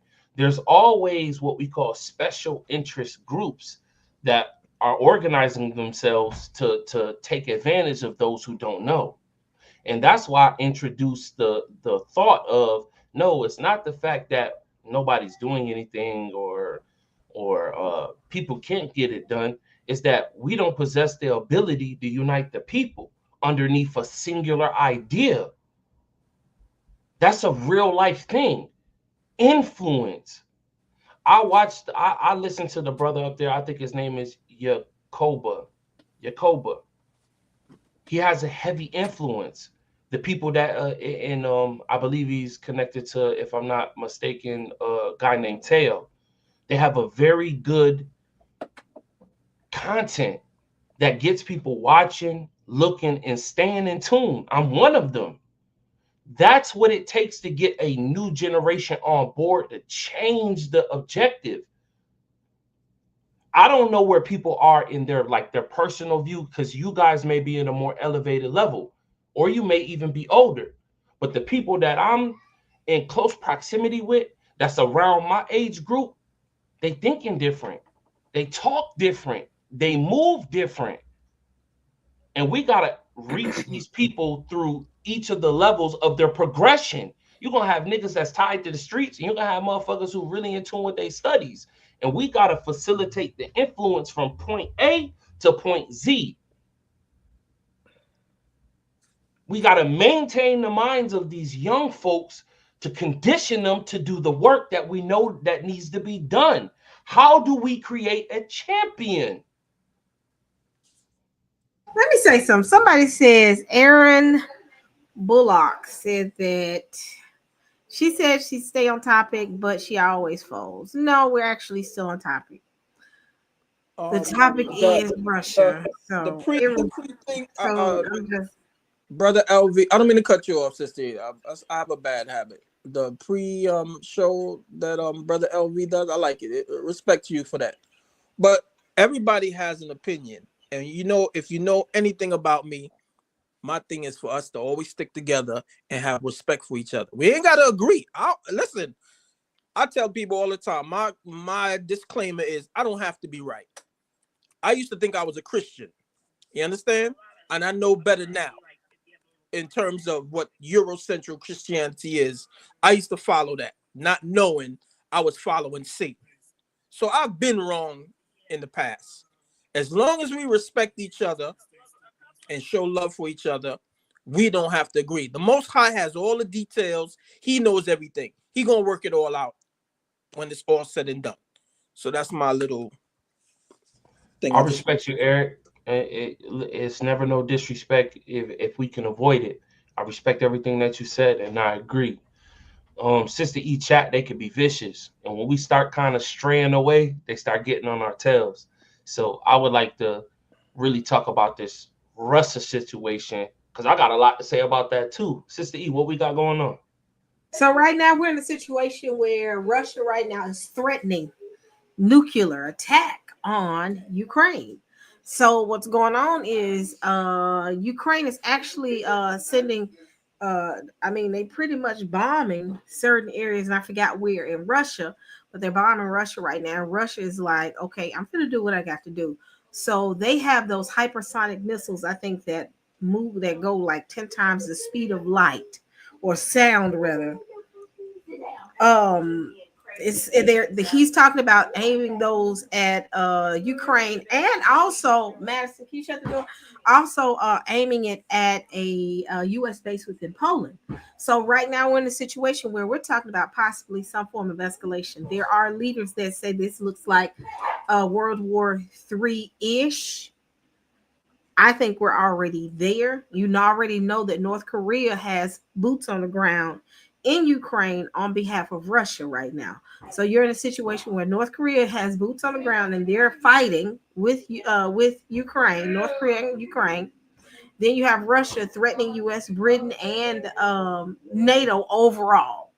So right now, everybody is like on 10 right now, and nuclear arms are up in the conversation because A little birdie told me Biden pushed that in. A little birdie told me that. They said Biden. Go ahead. North Korea has been unsubstantiated. Okay. And a lot of what you're hearing is a lot of propaganda coming out of a lot of talking heads. And that's why the same story you hear on repeat in all these different media. I got friends that are in military. 1 second, Dapi. I do have friends that are in the military. They did say North Korea is in combat with Ukraine. So I'm just saying that's not propaganda. Everybody is in everywhere. Okay. So that's why we got American citizens over boots on the ground in Israel. We got them in boots on the ground in Ukraine. We got them in boots on the ground in Africa. We got them boots on the ground and everywhere. So don't let their little bull crap propaganda. That's not propaganda, though, Don P. Everybody said, well, that's what kills me. And I'm not trying to say you per se, but everything isn't propaganda. It is what it is. It is him. He's saying it directly. What do you mean it's not him? They want It is no. him. They want to use it as justification points. What That's justification? why it's propaganda. It's not Because even a they want to. justification. Well, It's a because fight the for North power. Koreans are there. This is why we're going to go in. But it's a fight for power, though. It's a fight for power. Exactly. Let's not act like Russia doesn't have sovereignty. Ukraine, all of these, like, what would make you think that's Russia doesn't have sovereignty on what? Russia doesn't have sovereignty on what? They have the sovereignty to use missiles whenever they see fit. And they are in the I don't know. Hold up, Sister E. You didn't explain. They do. They don't have to check in with anybody to press a button. I just said it. They don't have this. They have the sovereignty to launch missiles whenever they want. They don't have to communicate with any other nation. And they just recently updated their nuclear arms policy. I never got a real answer to that question. Sovereignty means sovereignty means you have a sovereign right. Because that's your territory or whatever. Sister E, come on, let's not play games. What do we? No, we're not playing games. We're asking you to explain yourself. I'm explaining myself. Russia here come the has music. the sovereignty to launch missiles whenever they want. If they feel threatened as their own political body, if they feel threatened or if they have to fight or defend, they have the right to do so whenever they choose, not when they make a phone call or let me talk to the Pope or let me talk to this person. They do what they want when they want. They have their own discretion. Okay, that's not in contention. Then why would you disagree with they have the sovereignty? Threaten, they're going to do what they got to do. If they tell you, listen, this is our red line, and you cross it, they do what they got to do, just like they showed you in Ukraine. And they did it because it was a political statement. They were unpayloaded. We want to just show you that if you want to F around, you can find out. So yeah, that's their sovereignty. But you're all over the place, and I really can't get a comprehensive standpoint or basis of where you're coming from because you're all over the place. Can you explain or detail how I'm all over the place? I thought we were having a concise conversation. What was just explain? I can't find my music. I can't find it.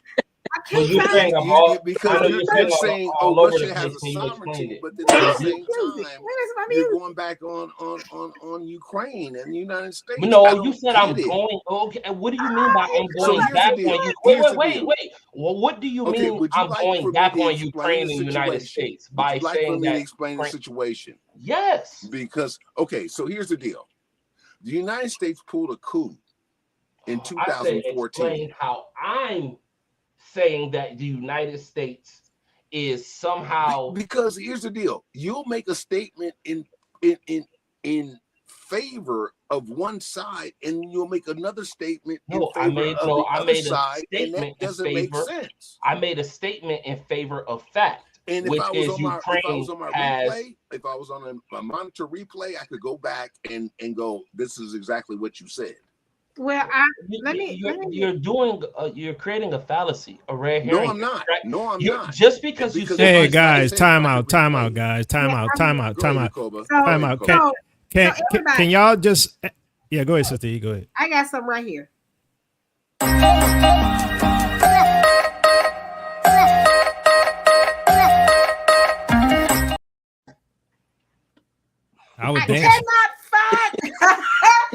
I can't find my music. Y'all know that little thing that I do. So hold on. Let me say this. Let me break it up. Thank you, Jacoba. My brother, he helping me break it up. And I am going to stand in agreement with what LV said about sovereignty. And it's a great point that he interjected within the subject that when he said sovereignty means that Russia ain't got to check with nobody to do anything. If they decide to wake up, If Putin wakes up tomorrow and says, I'm finna bomb X, Y, and Z, he can do it. He ain't got to check in with NATO. He ain't got to check in with any other powers to do anything. Whereas if you're affiliated with NATO, they got to talk to NATO to be able to make a decision to go do whatever they want to do. The U.S. can't go just, and Poland, all these other European countries just can't go and do anything. They have powers of be they got to check with before they do it. Russia ain't got to check with nobody. And the dangers. I would say you're wrong. You're wrong. How, Darby? How am I wrong? He ain't got to check. Putin can wake up tomorrow and set it up. Tell me how I'm wrong. I'm gonna tell you because the governing body over what you're talking about, NATO Security Council. Above that is the UN Security Council, which Russia ain't got to check about council. Which they are one of the 5 members of the UN Security Council. Okay, that trumps NATO. And yes, that doesn't stop someone from pressing their own button. Nobody makes any moves. You haven't heard about any global move. Russia is not going to check. Russia is not going to check with anybody. Russia off the rip is bombing. When that's already because Russia don't have to check with UN Security Russia, even he agrees. Russia don't have to check with nobody. It's ridiculous. It's laughable to even say that. You think it's laughable? Yes, I do think it's laughable. Gone through the UN Security Council, and it's like, you know what? This is done. Russia what are you talking about? Russia doesn't have to. Is Russia a part of NATO? They're part of the UN.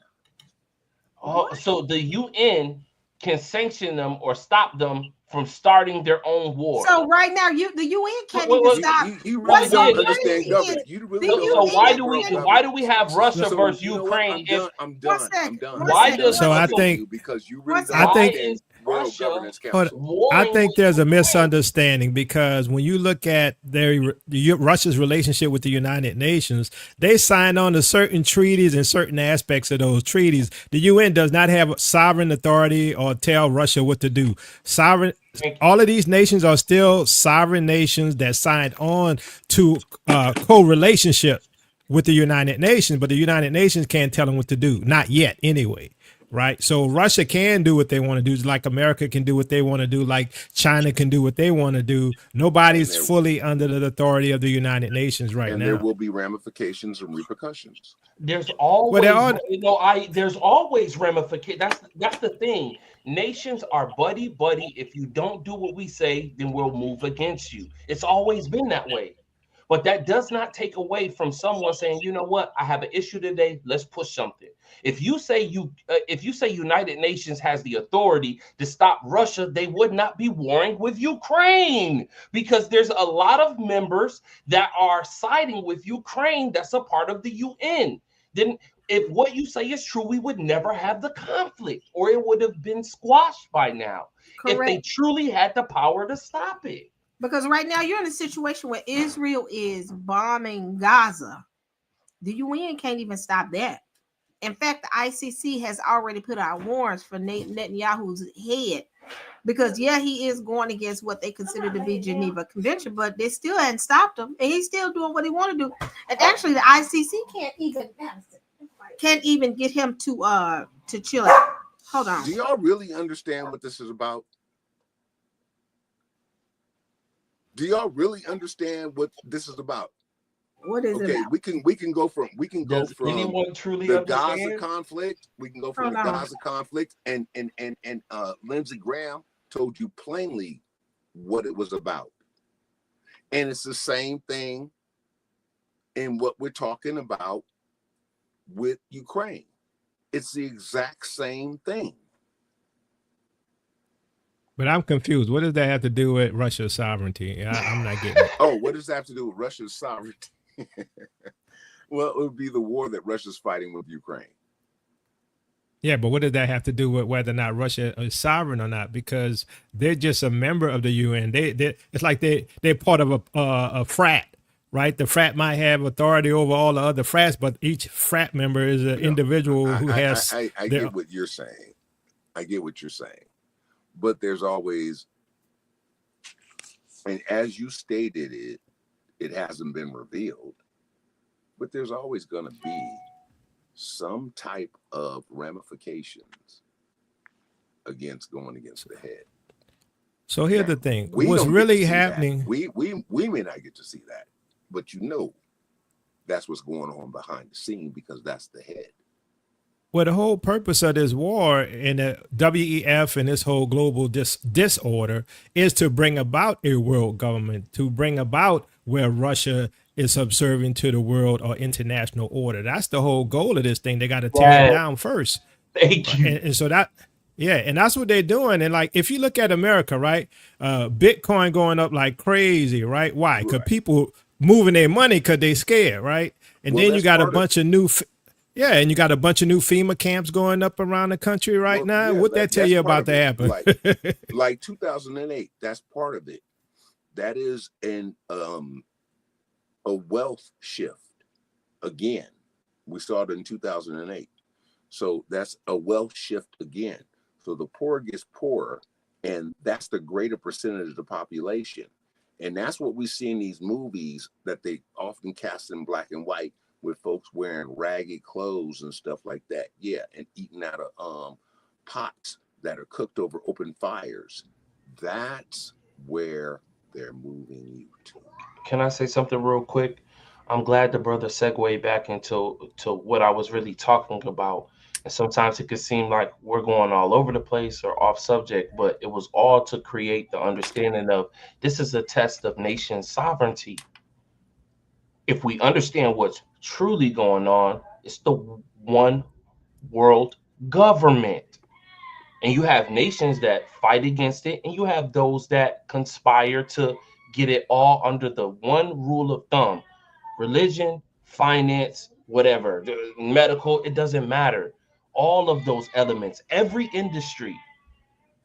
So when Sister E's talking about, okay, the war between Ukraine and Russia and what's going on, it's the test of sovereignty. What you gonna do?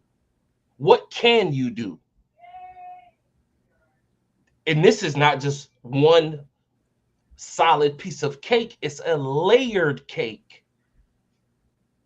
You have the realm of finance. You have the realm of real estate.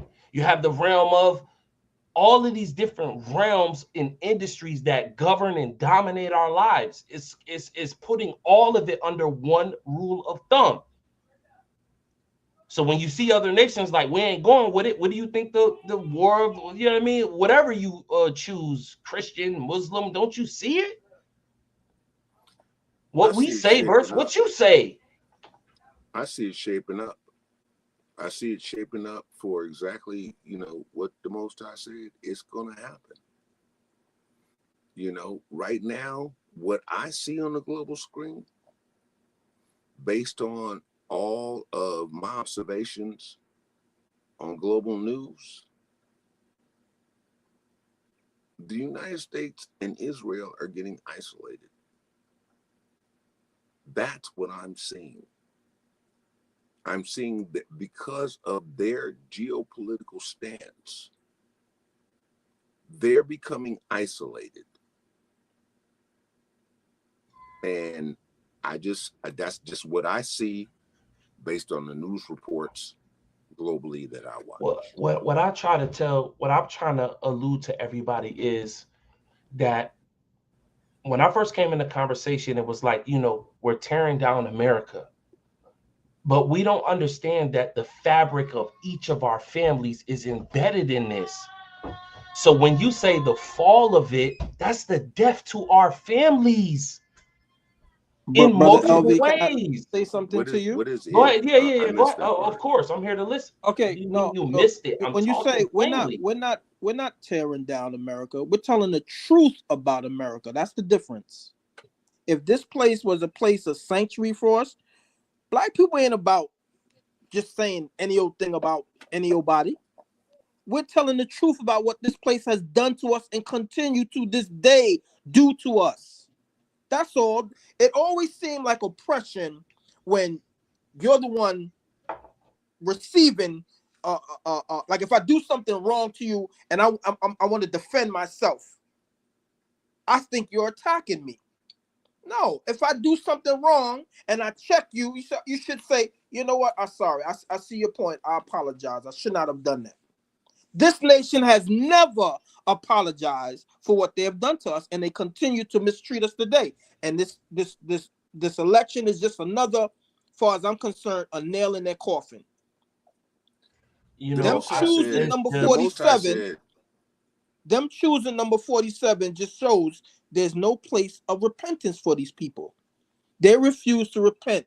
They refuse to just say, you know what? They won't even have the conversation about what's their so-called original sin.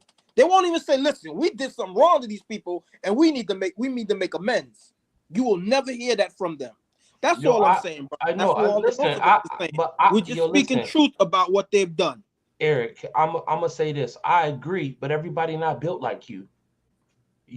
I don't know how old you are. I don't know how old anybody is. I'll be 59 next month. And I'm leaning on your wisdom in this moment. What I'm saying is everybody ain't built like you. Everybody's not honest. That's a personal duty. I agree with you. But like for us to wait around for people to make some type of public announcement, oh, we gonna get it together. That ain't how it works. How it work is we get our group together and we engage. We strategize. I absolutely agree with this statement. We shouldn't be looking for these people. We should not be looking for our oppressor to stop oppressing us. We should be taking care of each other. I absolutely agree with that. Yo, when we you talk about oppressors oppressing us. Listen, I live in New York State. I live in Brooklyn. And it's people I'm in that Brooklyn look like right now. It's people that look like me and you that's doing the oppressing. Brooklyn in the house. Niggas be talking about going to the niggas getting pulled over and police doing this. It's more niggas that look like me and you that was doing the violating. Let's be real. No, I'm not. Listen, I'm not saying we be out of pocket. I'm not saying that at all. I don't see the disconnect is a lot of times. Just hear me out. Like I said, I don't have to be right. This is my experience. I've been on this. Listen, I worked almost 25 years in the Department of Correction. I've seen everything. You understand? I've seen everything. Oh no, my bad. I can't say I've seen everything. I've seen a lot. I've seen riots. I've seen stabbings. I've seen sex in the jail. I've seen drugs in the jail. I've seen a lot. And let me tell you, what goes on out there is the same thing that goes on in there. And I'm telling you, the system is set up against us. The system, just because they let a few in, just because they dangle a banana or the fruit in front of a little, if they give a little shiny nugget to one or two, that's the farce. That's to make everybody think that no, we're not under oppression and still under captivity. You have to think. Pre-talk. I understand you're a young brother, and you probably say, "Listen, this is the greatest country in the world." They keep feeding that stuff. Hebrew, listen to me. Listen, man. You're in the land of your captivity, and if let me just say this. If this was our place, there will be nowhere in the scripture where the Most High would say He's going to take us out of here and put us in our own land. He would just make this place right here better for us. If you truly, this place has never been good for us since we've been here. And I'm gonna be honest with you, man. If we truly say we come from Adam, then no matter where you at, you have what we call the Radah. You have the authority. We've shown that as a people. We dominate this planet. That's the problem. Well, let me I didn't brother, I didn't interrupt you. My bad. You listen, no, you spitting truth, but I didn't interrupt you respectfully. I just got my 2 cents I would like to add, and we don't even gotta agree. Adam was given what's called dominion, and we come from him. The same dominion we have, we created hell with it. We all have a personal duty to do what's called the right thing, to show others what it takes to move us forward. We have the authority. We do what we want. And then, you know, I get it. We scoff at things like America, but like I've traveled. I've been to other countries. I've been to places you can't even, you think you can't even say what you want to say. It can, you know what I'm saying? You could die. Here, you get to have your opinion, you get to demonstrate it. And I'm not saying that's the best thing in the world, but that's an advantage that we have in order to show people the way. We have that opportunity. And I believe personally that this land it's the land of opportunity, not the land of well, I'm gonna say it like this. This is the land of equal opportunity, but not equal outcome. We have to be good at what we do. So pre-talk. Let me ask you this quick question. How old are you? I'm 33. Okay, so you still have a lot to learn. The thing that we've learned is that this system was structured against us. It's not equal.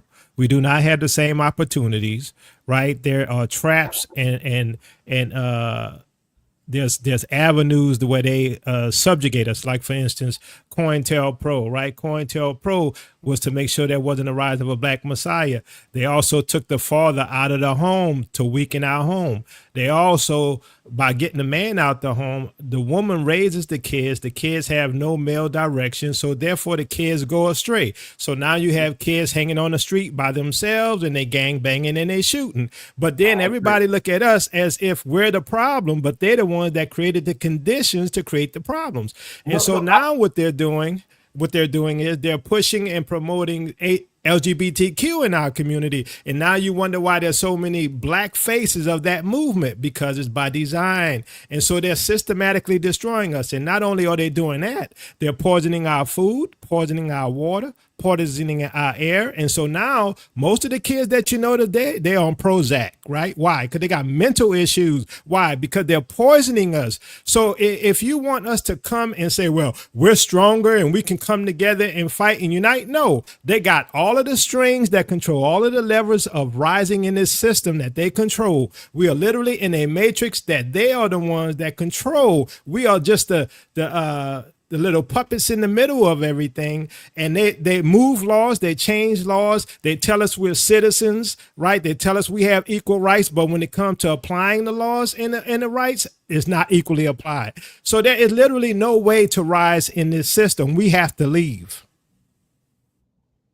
And that's Yeah. that. Okay. And So That's a you know mic what? drop. You know what? You got to That's a talk mic. for a long time. You got Can I respond real talk quick? for a Just long time. really Let quickly. him You got to talk for respond. a long John time. P. And John P. Let him Yeah, respond. Let him just let me respond. respond, because this is one of the things that I think we have to keep in mind. When you say we have to leave, where will you go where you will not be subject to someone else's dominion, domain, rules, politics, structure, and order? Our own people back on the continent of Africa, where you can't tell the difference because I'm black, he black, you black, we all black. They could look at you as soon as you walk in the store, know you black, and discriminate against you. That's where we go. Africa not perfect, but Africa has opportunity. Everywhere has opportunity, and Africa discriminates against themselves by virtue of it. And I'll be quick. By virtue of it having different borderlines, having different countries, having different I know his mindset. different groups, Africa is not united under a singular identity, and they subjugate themselves, those who live in the continent, as is. So when another group comes with less leverage and less connection to the place they're going to, why wouldn't they fall subject to the people who are there when they've already made subjects out of their neighbors? And brother Every LB, nation, every go ahead. nation. Okay. Every nation has division. We call them tribes on the continent. They call them black, white, Hispanic, Native American, and everybody got their divisions. But when it comes to being on the continent, you're correct. Those who in power usually going to try to stay in power. But I can guarantee you this: based upon us having grown up in Babylon, aka the Western nations, they could never rule over us. We too swift. We learn their ways. Oh my I mean, goodness. I'm just saying. Wait, hold on. Let me finish. Let me finish. Let me finish. I'm not saying we're gonna do like they do. What I'm saying, we are smart enough to avoid what they've done to us. Well, with this, I just want to respond real quick, y'all. I'm gonna be 20 seconds. This is my personal opinion. The hell that we're going through, I agree with you. I call it the refinement. It's the fire burning off the impurities. Now, and I'm just gonna be real quick. Where I work at, people like they have their own assignments, but they would pawn it off on me. And I would be like, damn, these motherfuckers is taking advantage of me. Like, this shit is not fair. The fuck is they doing? I'm just trying to be here and work hard. But what happened overall, wait 1 second, Sister E. What happened overall is they made me impressively skilled at what it is I do. Because they refuse to do what we will call right, it refined me to the point to where I started to be able to create my own situation. And this is just something that's what we call anecdotal. This is just me personally. But I think it exists in some type of truth in a larger scale. I think you're right. We're going through a refinement. We're getting skilled. We're going through all of these different things that quote unquote America has to offer. You can go mad places and they don't even have the basics of what we have. However, what we have access to, in my opinion, is refining us to a high degree. So what you say, when we go somewhere else, I truly believe we're going to have a lot to offer, which is called leverage. We can do it because we've been in the highest scale society in which we know in modern time. Brother LV, let me just say this. What I don't mean to cut you off. What you just said is proving Yacoba and myself my point. They put us through so much trauma, and it's only because of the Most High's blessing that we shine like a diamond. All that pressure, and when he take us from here and take us out of this place and put us in our own land, that diamond is going to shine. He's sweeping the land out. He's doing all these things. I don't know if you can see it. He's clearing off the land for us. He's kicking out the U.S. He's kicking out the French. He's kicking out the Germans. He's kicking out the Dutch. He's clearing the land off and getting it ready for our return. And I understand your optimism. That's good. You need that. But we're talking to you from a senior position and from the things that we have seen and have literally experienced. I was the officer when I got dragged out of the car. You understand? I was the officer when they stopped me. And my wife was pregnant. And I go in and I took her to, I'm just going to tell you a little story. I took her to her appointment when she was pregnant with my son. She said, I'm hungry. We got up. We had to leave early. I'm hungry. I want some Chinese food. We don't eat Chinese food anymore. Trust me. But I'm just making a point. So I pull up to the Chinese restaurant. I go inside the Chinese restaurant, order my food. And next thing I know, a white man comes in. He walks up to me, starts touching me, frisking me. He said, "What's this?" I said, "That's my firearm." I could have shot him dead. You understand? I could have shot him dead. I said, "That's my firearm." He said, "Oh." He said, "What's that?" I said, "That's my shield." He said, "Okay, what?" Right after that, I said, "Who the F are you to come putting your hands on me? I could have shot you dead." Right then and there, his partner comes in. He said, "Everything all right?" They already had this thing planned to do this nonsense. Imagine if I wasn't an officer, what they would have did to me. So the lady behind the the people that own the place said he's not doing anything. He's just ordering food. He said the part. He said everything is all right. He said, yeah, but he's being an asshole. Excuse my language, Sister E. I'm just telling the story the way it went down. Right? I said, oh, I'm being an asshole. You coming in here touching me, putting your hand upon me, and I'm supposed to be okay with that? So now they see the situation. Now they got to skirt the situation in their favor because there's cameras in the Chinese restaurant. The lady behind the thing already vouched for me, right? So they put the handcuffs on me. They take me out. Mind you, my wife is in the car watching what's going on, pulling me out. This pregnant woman that just came from a doctor's appointment to make sure our child is okay. My child was premature, so she had a little complications here and there. So she has to witness this trauma, this nonsense that's going on. They take me around the corner. They put me in the car. They drive up the block. Now, mind you, my wife this big in the car. She ain't getting in the car driving to find out where we going. They take me up the block. They take my ID out my wallet. They got my wallet in their hand. They see my shield. They see my credentials, everything. They take my ID out my hand, my driver's license. You know what they said to me? Straight up mob business. Well, if you report us, we know where you live. This is the experience that the elders is trying to get across to you, LV. We've been through stuff. It's good to be optimistic. But we've been through stuff. And this country has never changed. No, wait, you let me ain't. finish. Come on now, don't talking. Don't tell me the way I talk, brother. Let me finish. You don't know me. Just let me finish. What do you mean I'm lying? Hold on. Sister E will let the conversation flow. Don't underestimate what someone's been through because they have another viewpoint. What are you talking about?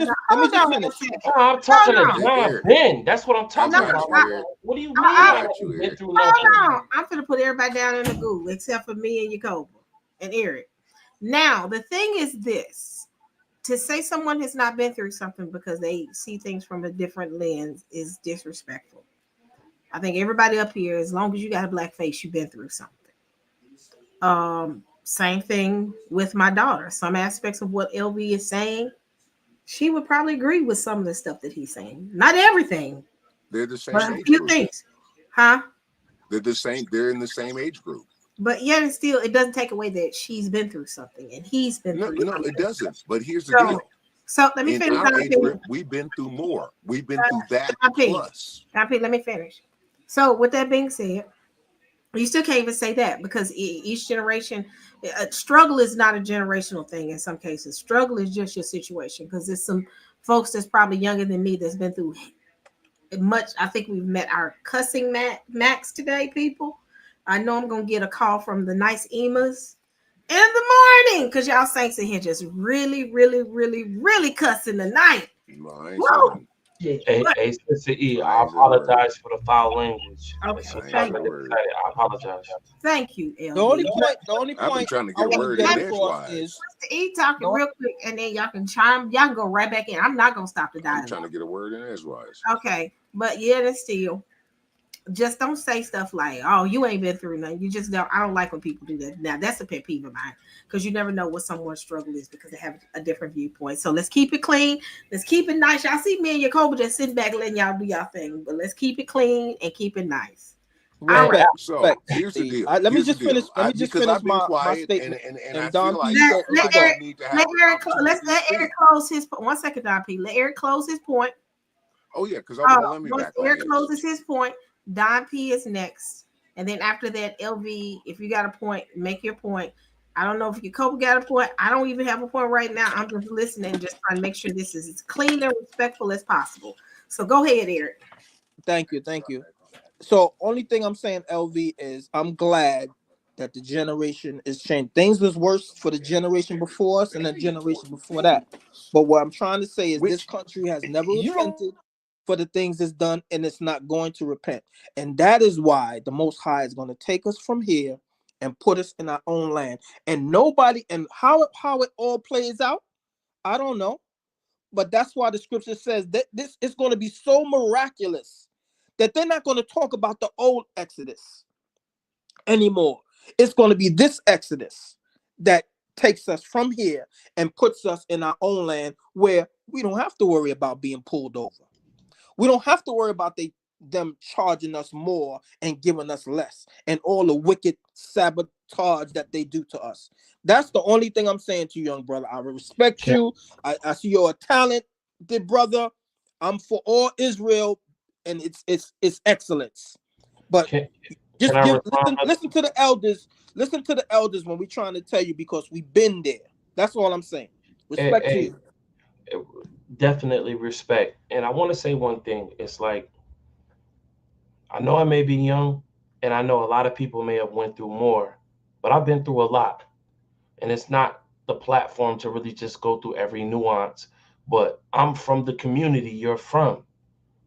The traumas you talk about, multifaceted. I've experienced it. But what I've realized is we all come out of it different. But that does not negate the greatness that we're destined for. I agree with you 100%. We're meant for more. We're going to do more. And it's a progression to that. But I see a danger in sometimes where, just 1 second, brother. Sometimes to where we can get in a mode to where it even sounds discouraging. And I'm trying to tell people to take advantage of what we have access to, when sometimes it may sound like people are saying we need to just fall completely back. But guess what I see when people fall completely back? Can't take care of their families. They take it in the wrong context. Hold up. Brother Don, let him Sister finish. E told you Brother I Don, was let going him to be finish. next. Nah, wait, that's the elder. No, Let's see not the let wisdom. him Go finish. ahead. Hold up. Because you just finished giving a whole diatribe before Sister E jumped on and said I was going to be next before this whole thing. Now you're jumping into a whole nother speech, and I don't get to speak. You can speak, See, Don. you're usurping the conversation. He's not usurping the conversation. Yeah, he is, Sister E, because you said I was going to be next to speak after Eric. I'm sorry. He just wanted to respond to Eric about him. Well, that's not a response. He's going into a whole nother. No, he's not. Don P, you finna irritate. He's just sharing his opinion. He's just sharing his opinion. Now, he's Don going P, into a whole nother. Don P, Never mind. Y'all don't see it. I know. Y'all don't see it. Never mind. Go ahead and say what you got to say. Somebody says Sister E sound defeated. I don't sound defeated. I sound at peace. I'm not gonna let these folks run my nerves thin. But I mean, he wasn't usurping the conversation. He was just responding to somebody saying that no, you hadn't been through anything. He has been through some things. I know LV for myself. LV has a heart of gold. I can ask LV to help me with anything. He'll stop everything to come and help me. So he's a very good-hearted man. So that's why I'm like, you know, he has his viewpoints. And me and LV argue about stuff. Me and LV don't agree on everything. And LV can attest to that. Me and LV don't agree on everything. But one thing I do know is this is a good brother. And y'all know me. I don't rock with no garbage people. So if I say somebody good, he a good guy. He is. So with that being said, now Don P, you can have it. Sister E, you know, I'm not saying you don't know this person and what they've been through, but you don't know, tell you. But you don't know me and Eric, and you don't know what we've been through. I never. Okay, but it sounds like you're caping. I'm just gonna say this, and I'm gonna say it how it sounds. You're caping for this young man, and you have no idea what our backgrounds are. And I'm 60 years old. Y'all, 1 second. I'm gonna drop you down to the Google, because what I'm gonna tell you is that was not a discussion point about what didn't I just say? I don't tear down what everybody's been through. I've said that, and I continually say that. So to make it seem as if I am denigrating or not paying attention to what y'all struggle, that's not what I did. I am speaking. Came through Jaded. No, it didn't come through Jaded. You took it. I'm the receiver. Well, you need to go back. You're the sender of the message. I'm the receiver. So if I tell you it came in Jaded, The Yes. receiver said they came in jaded. No, but it wasn't They're jaded. basically active in this conversation, but we don't need to debate that. Your The ears reality is this. You're not gonna talk over me, yo. You're not gonna talk over me. But Oh, no, I never intended to talk over you. Your receptors are jaded.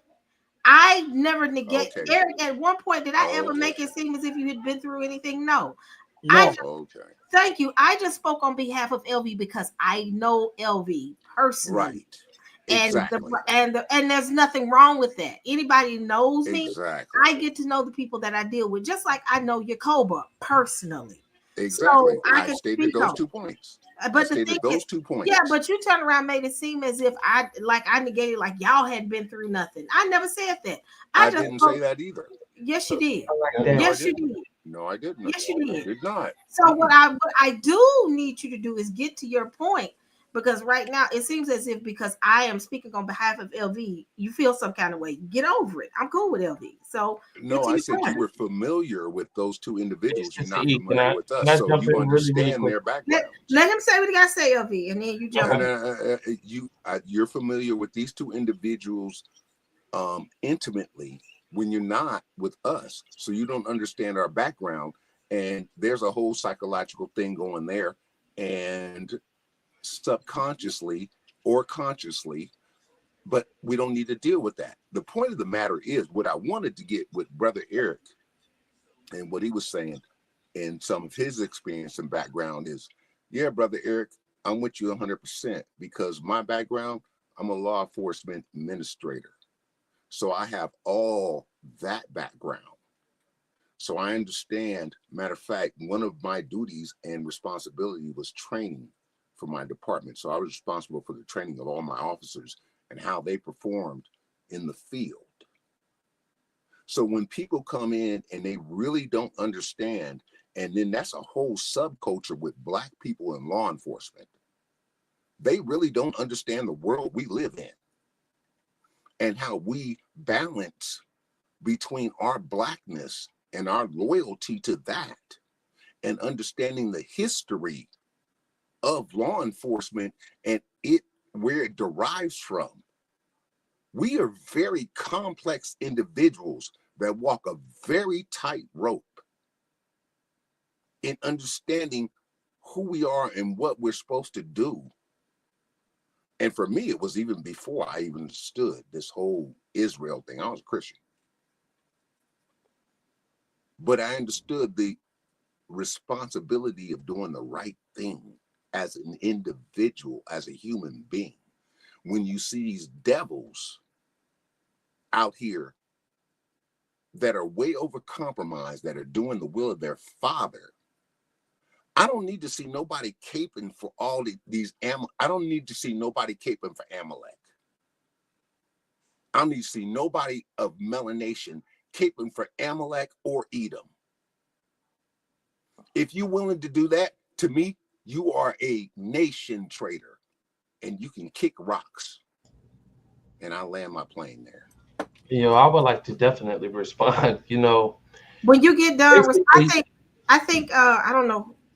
Once you get done, everybody wants to talk about the war. I do. I got time. I'm sorry, I got time tonight to talk about it. Once we get this part over with, I do want to move back into the subject, because that's what the people came to hear. The people came to talk about possible World War III and not have somebody said a trauma Olympics. We're not doing it. That was so funny. That was so funny. But let's get your point, LV, and then let's get back into it. We got a lot to talk about. Sister E, I don't have a point. Let's do what you want to do. I digress. No. You were getting ready to say something. Go ahead and respond. Listen. Like the person who commented, they said the trauma Olympics. The one thing I don't want to do is go into the locker room with my brothers and be like, my scab is bigger than yours. Look, I got shot. See, when I was in the hood, I had friends that was like, fuck, F what you been through. I got shot. I got stabbed. But there was other people who were violated in different ways. Simultaneously, while the quote unquote white man is like, look at these hurt guys. Look at these hurt niggas. while we showing battle scars, they laughing at every wound. It don't matter. So I'm not gonna get into that. Let's talk about World War III in Russia. I don't want to talk about this no more. And I say that respectfully, Sister E. You know I respect you greatly. This ain't trauma wars. Okay. These are two law enforcement officers talking about what their experience We're in the community. That's all. We ain't talking about this. Ain't trauma wars about how we've been through this or that or the other. These are two law enforcement individuals talking about their experience. P. Yes, ma'am.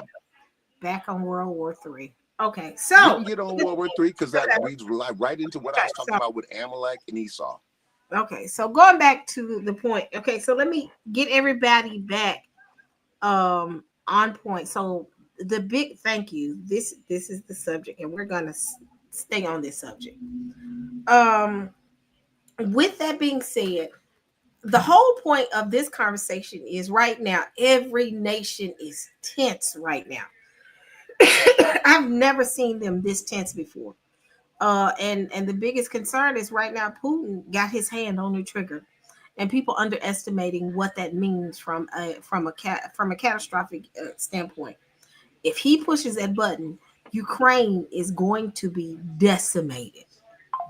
And I think what the U.S. is doing is using Ukraine as the pawn to fight a war when Ukraine does not have the fighting power to be able to fight off Russia. They don't. Because the thing is, you got Ukraine right now, they can fight with North Korea because North Korea got boots on the ground. Then you got Russia standing off to the side saying, all right, Ukraine, keep bombing us, and I got something for you. And what they are concerned about is I think the ballistic missiles that he's sending. They're not sure if nuclear bombs are in it, but that's all it takes is one. And once you hit them with one, and it's game over. Or what could be even worse is, what if Russia decides to nuke that area of Poland where the U.S. base is? What if Russia just get pissed off and say, game over? I'm going for the U.S. bases. And if it's not a nuclear war, but just a bomb in general, guess what happens? If he does something with the U.S. base, game over. U.S. is going to have to get involved. You are now, Poland is about to get caught up. If they hit those bases, game over. U.S. is going to respond, because then if they don't, they're going to seem like they've been bullied. Any thoughts? Yeah, I have thoughts on those. Look at the places that we're talking about: Ukraine, Poland. What's the commonality? They all touch what we call the open waters, some type of sea, whether it's the Black Sea, the Mediterranean Sea, an open waterway. The United States has the largest and most capable navy in the world, meaning they can launch war anywhere. But the power to the world, in my opinion, I could be wrong, is the global commerce. Who controls how ships come and go? What comes in, what goes out? That's the people who can create the taxes, the tariffs, and it stand. And you have no choice because you have product to bring to the worldwide stage in order to make finance, money, whatever that may be.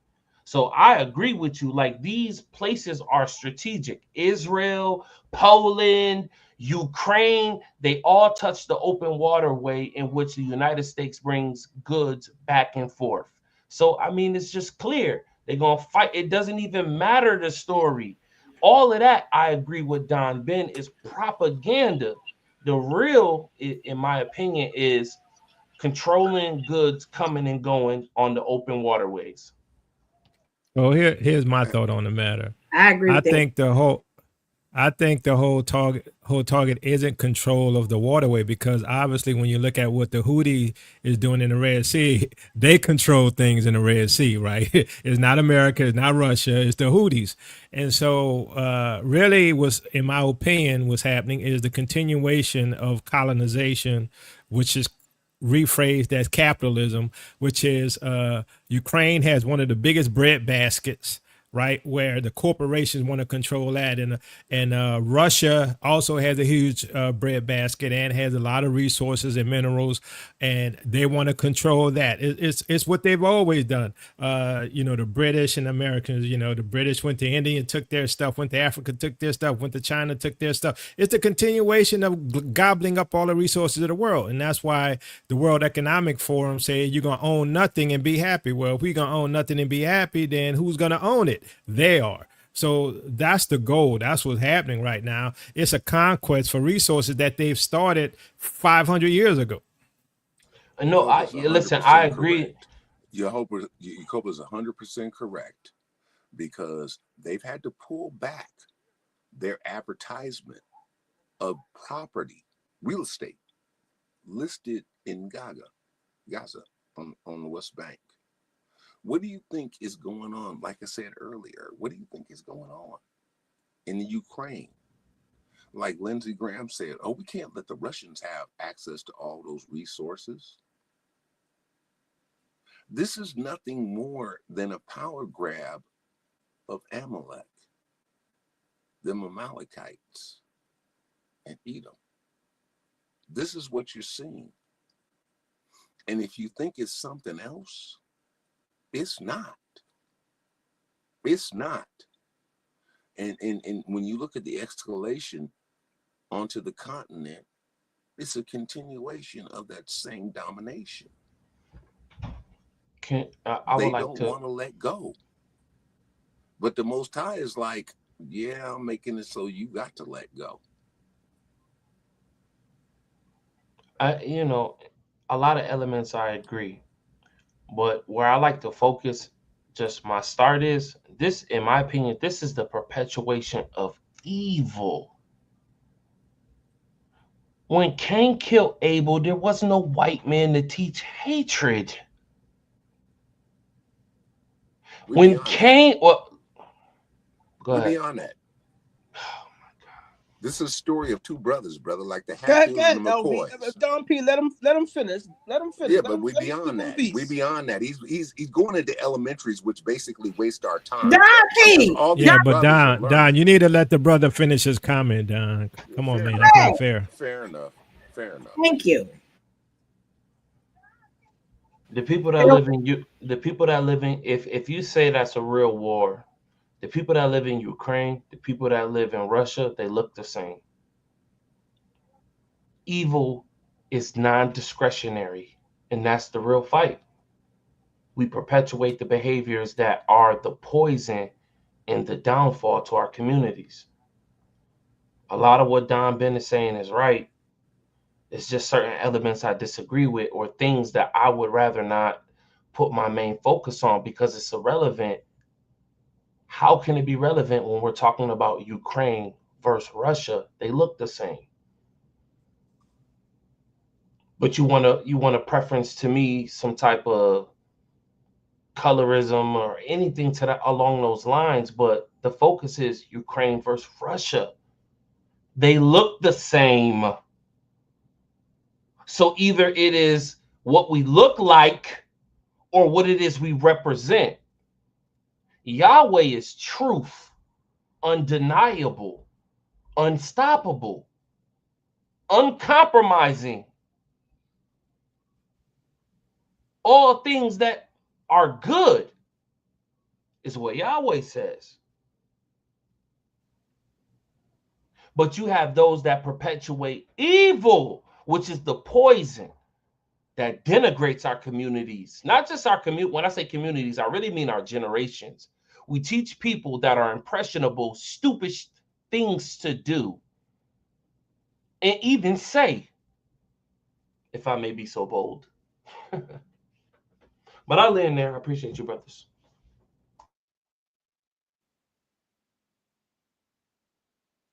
So I have a question for you, Pre. So you were saying there are things that they're teaching that they shouldn't be teaching. Can you give us an example of that? No, I'm not familiar. What did you say? You said things that they're teaching? Yeah, you were saying that they're teaching our kids things that they shouldn't be teaching them. So my question was, what are those things? Okay, interest. borrowing from another with more than what they have given you. That is a practice that people engage in every day. I think you guys said it in the sense of consumerism or capitalism, things in which I agree, which are evils that are meant to enslave people. Simple principles that we all can engage on. Brother said, oh, he's trying to take us back to ABC. That's the stuff we're ignoring. Okay, I want to say this. Pritch, you made it seem like I was choosing sides between Russia and Ukraine when I didn't. So where do you get that point? Because that's what I drew from what you said. I think that was a straw man. I never said you were choosing sides. Above the other in terms of good over evil. That's what I got from what you said. If there's anybody on stage that would say that I said he was choosing sides, just tell me now. That's what it sound like. Oh, okay, but you said I said that. Let's ask our peers before we move forward. You asked me a question. I have the floor. Please let me have the floor.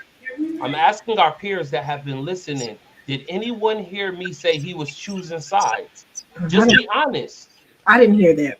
I didn't hear that either. Eric, you've been here for a while. Eric, are you available? I didn't hear him say respect. I didn't hear him say that. I didn't hear him say that. Respectfully. Okay, well, I'm sorry. Maybe that's what I heard in terms of when I was listening to it. It was like, oh, okay, well, one of these is right and one of these is wrong. And two sides. That's what I feel like I heard. So one of the things that's my opinion.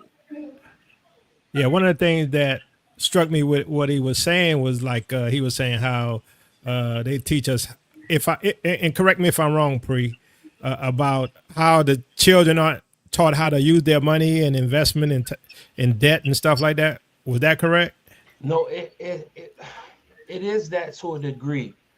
But this is where I agree with y'all. There's an institution that is invested in teaching you how to think, how to problem solve, and how to see things.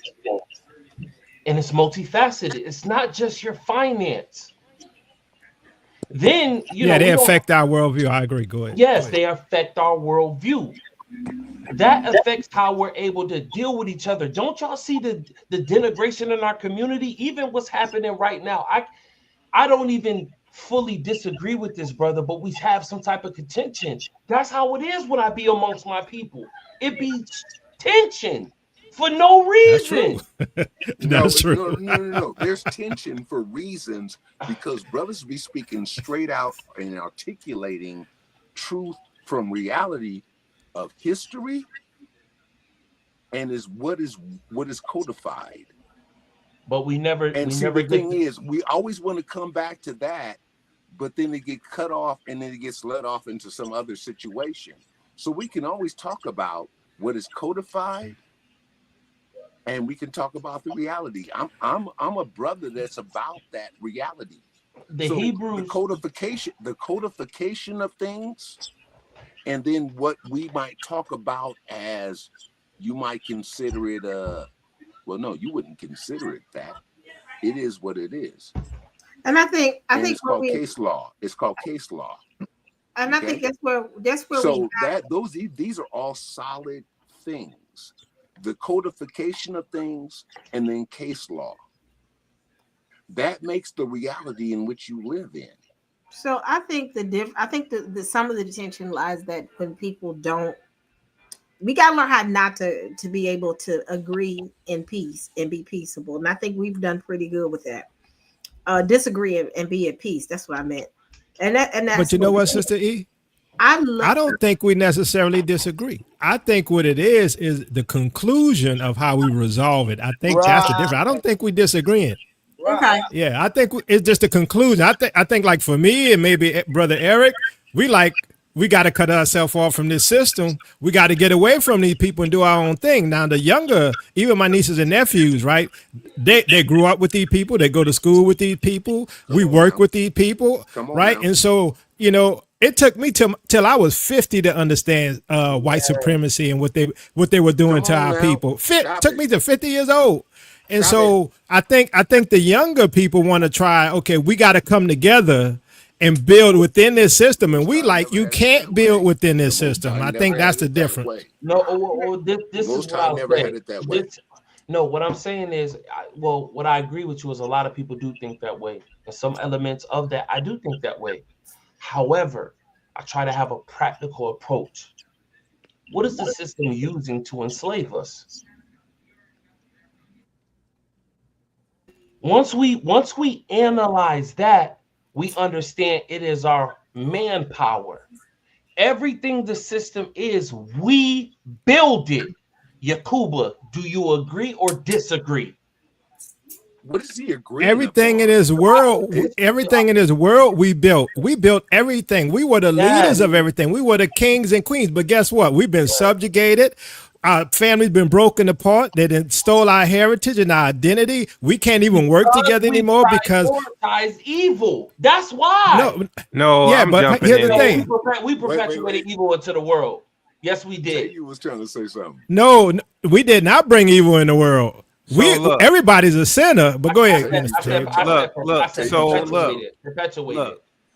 The issue is, and with Don P, and my brother Eric saying is, we're not assimilating into the system. We haven't forgotten, and you young people don't even know how we got here, right? So, I mean, we're not. We might have to survive in this system. We may have to make it work and feed our families, like you were saying. Yes, we have to provide. We're not trying to be part of it, though.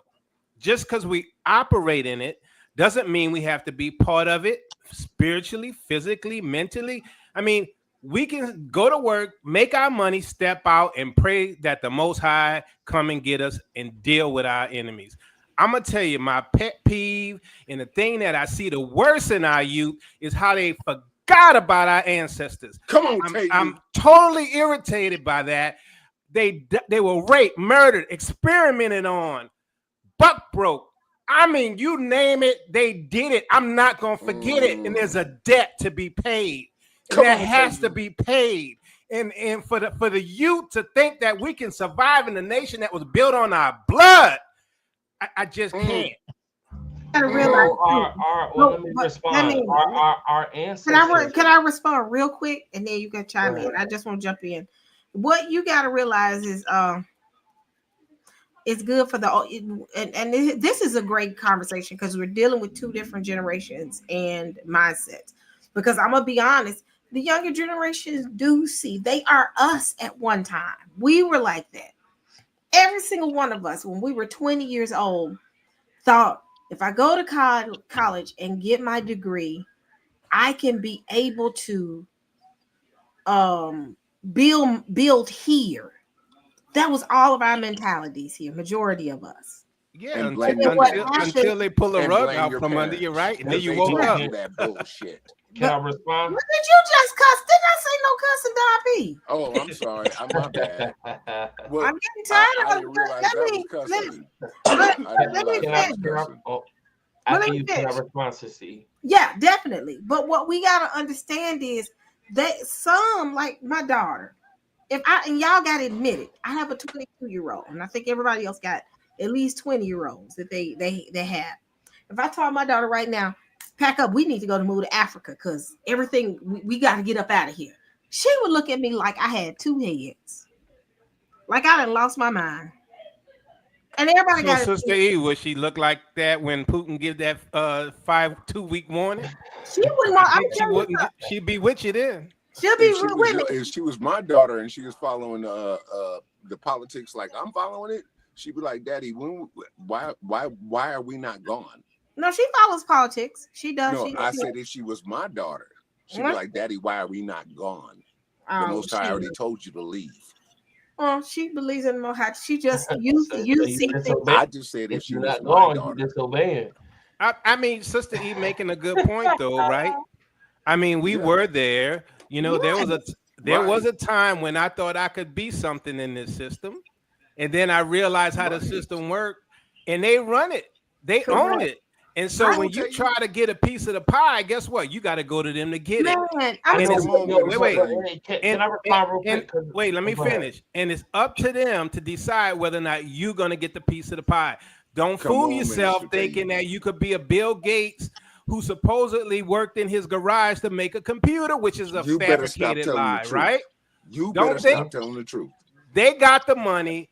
They got this system locked down, and even Bill Gates was established by his people, by his rulers. By his that whole fake entrepreneur stuff don't work. Why? Because the money is in their hands. It's up to them to decide where it gets distributed. Go ahead and start your business and watch them not show up. There used to be a program I used to watch on TV, and it was about entrepreneurs, black entrepreneurs. And this black guy was told by this white person, the guy said, well, why you don't come to my business? And she said, well, you black. I thought it was just your business was just for black people. I'm like, since when money not green? Right? But her argument was she was not going to go to his business because he's black and she thought it was only for black people. You know, this is the thinking. And when you start these businesses and you try to say, hey, I got skills, I got so many years of experience, you will hear crickets. They will not give you their business. Right? Can I say something? Well, I've been waiting to speak for. Okay, go ahead, brother. I didn't even finish what I was saying. Everybody keep chiming in, but I'm gonna be quiet. But all I'm trying to say is, we can't stampede them and say y'all don't know nothing and make it seem like they're lost when they were where we were at 20 years. Well, I mean, old. Sister E, they are lost, but I mean, we were lost. Let me finish. Jeez, let me finish. Jacoba, usually Jacoba. Today is Dave. What is going on?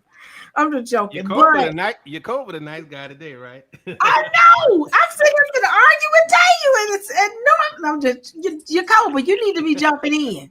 You need to be jumping. Y'all just never knew. Y'all just never knew that Jacoba always was the nice guy. See, that's what y'all didn't realize. Jacoba got wisdom, so he's staying on the sidelines.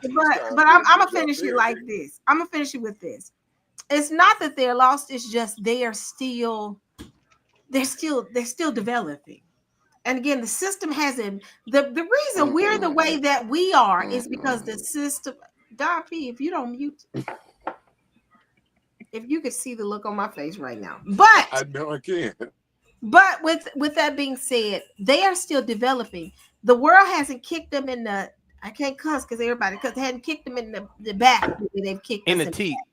Yes, because the thing is, I was like you. I graduated degree in information technology. In my mindset, my goal is I'm gonna be the next CIO. I'm gonna be the next VP for a major company. At the age that I'm in, I'm thinking I'm finna be just wealthy and I'm just gonna do this and I'm gonna do that. And then life said, black girl, it don't matter. When they see you, they gonna see your face. And regardless of how much education you get, you're gonna always have to compete with the other white woman next to you that probably don't even have a degree. They didn't go to college. And will tell you in your face, oh, I didn't even go to college. I just worked my way up. And now that person's my senior manager. Well, not now, but then. Or my senior director. And I'm sitting there looking at you like, I had to have all these credentials, had to show proof that I had a degree. But life had to show me and reveal itself to me to make me say, this is a game and y'all trying to play us. That's the same thing with the younger generation. We can't say that they're lost. They just hadn't been. They haven't felt the pain of this world yet. Let me just say why they can't come in our face and argue and tell us that we don't know what the hell we're talking about. I don't think nobody said that. You're making that up. Well, you're coming on arguing that point, and that's why she said what she said. No, you can argue points without someone saying you don't know what the hell you're talking about. We can disagree on different facets about it. You didn't have listen. Well, like if you don't have the experience, how can you argue the point? Well, experiential. No, wait. Let me respond. I've been waiting for a minute.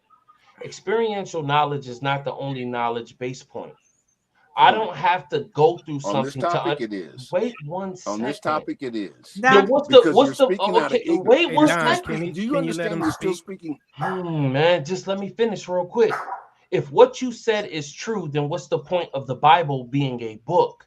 The point is we write down knowledge so others can be aware without them necessarily having to go through if they follow directions. You don't have to. And that's why we're emotional about these type of things, because we're trying to give you guys insight, and y'all telling us things are different, and somehow America is a place of opportunity when it has been a place of exploitation against our people, right? I mean, the exploitation continues. What has happened is America has gotten so powerful and so wealthy that even her crumbs seem good to us, right?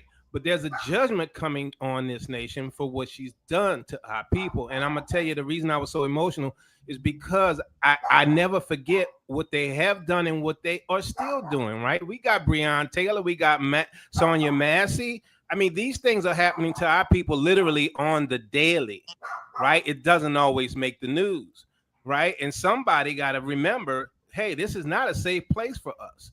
And we're praying for judgment. We're praying for deliverance because this nation has been chosen to be our place of judgment by the Most High. He gave us 400 years to be slaves to these people. And now the tables are turning. And that's the reason for World War III. That's the real reason, is our deliverance triggered this event that we're seeing.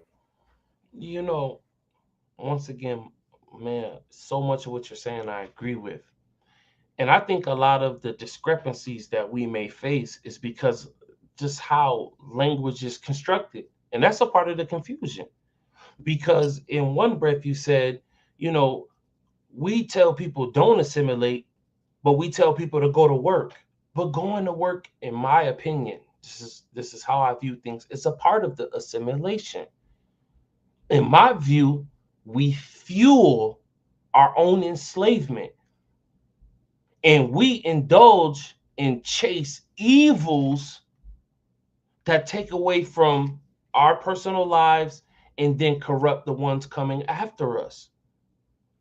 So it's a perpetual thing that's been going on for a long time. And we bought into it. And that's vindicative of what we read in the book. We see that our ancestors... Go ahead.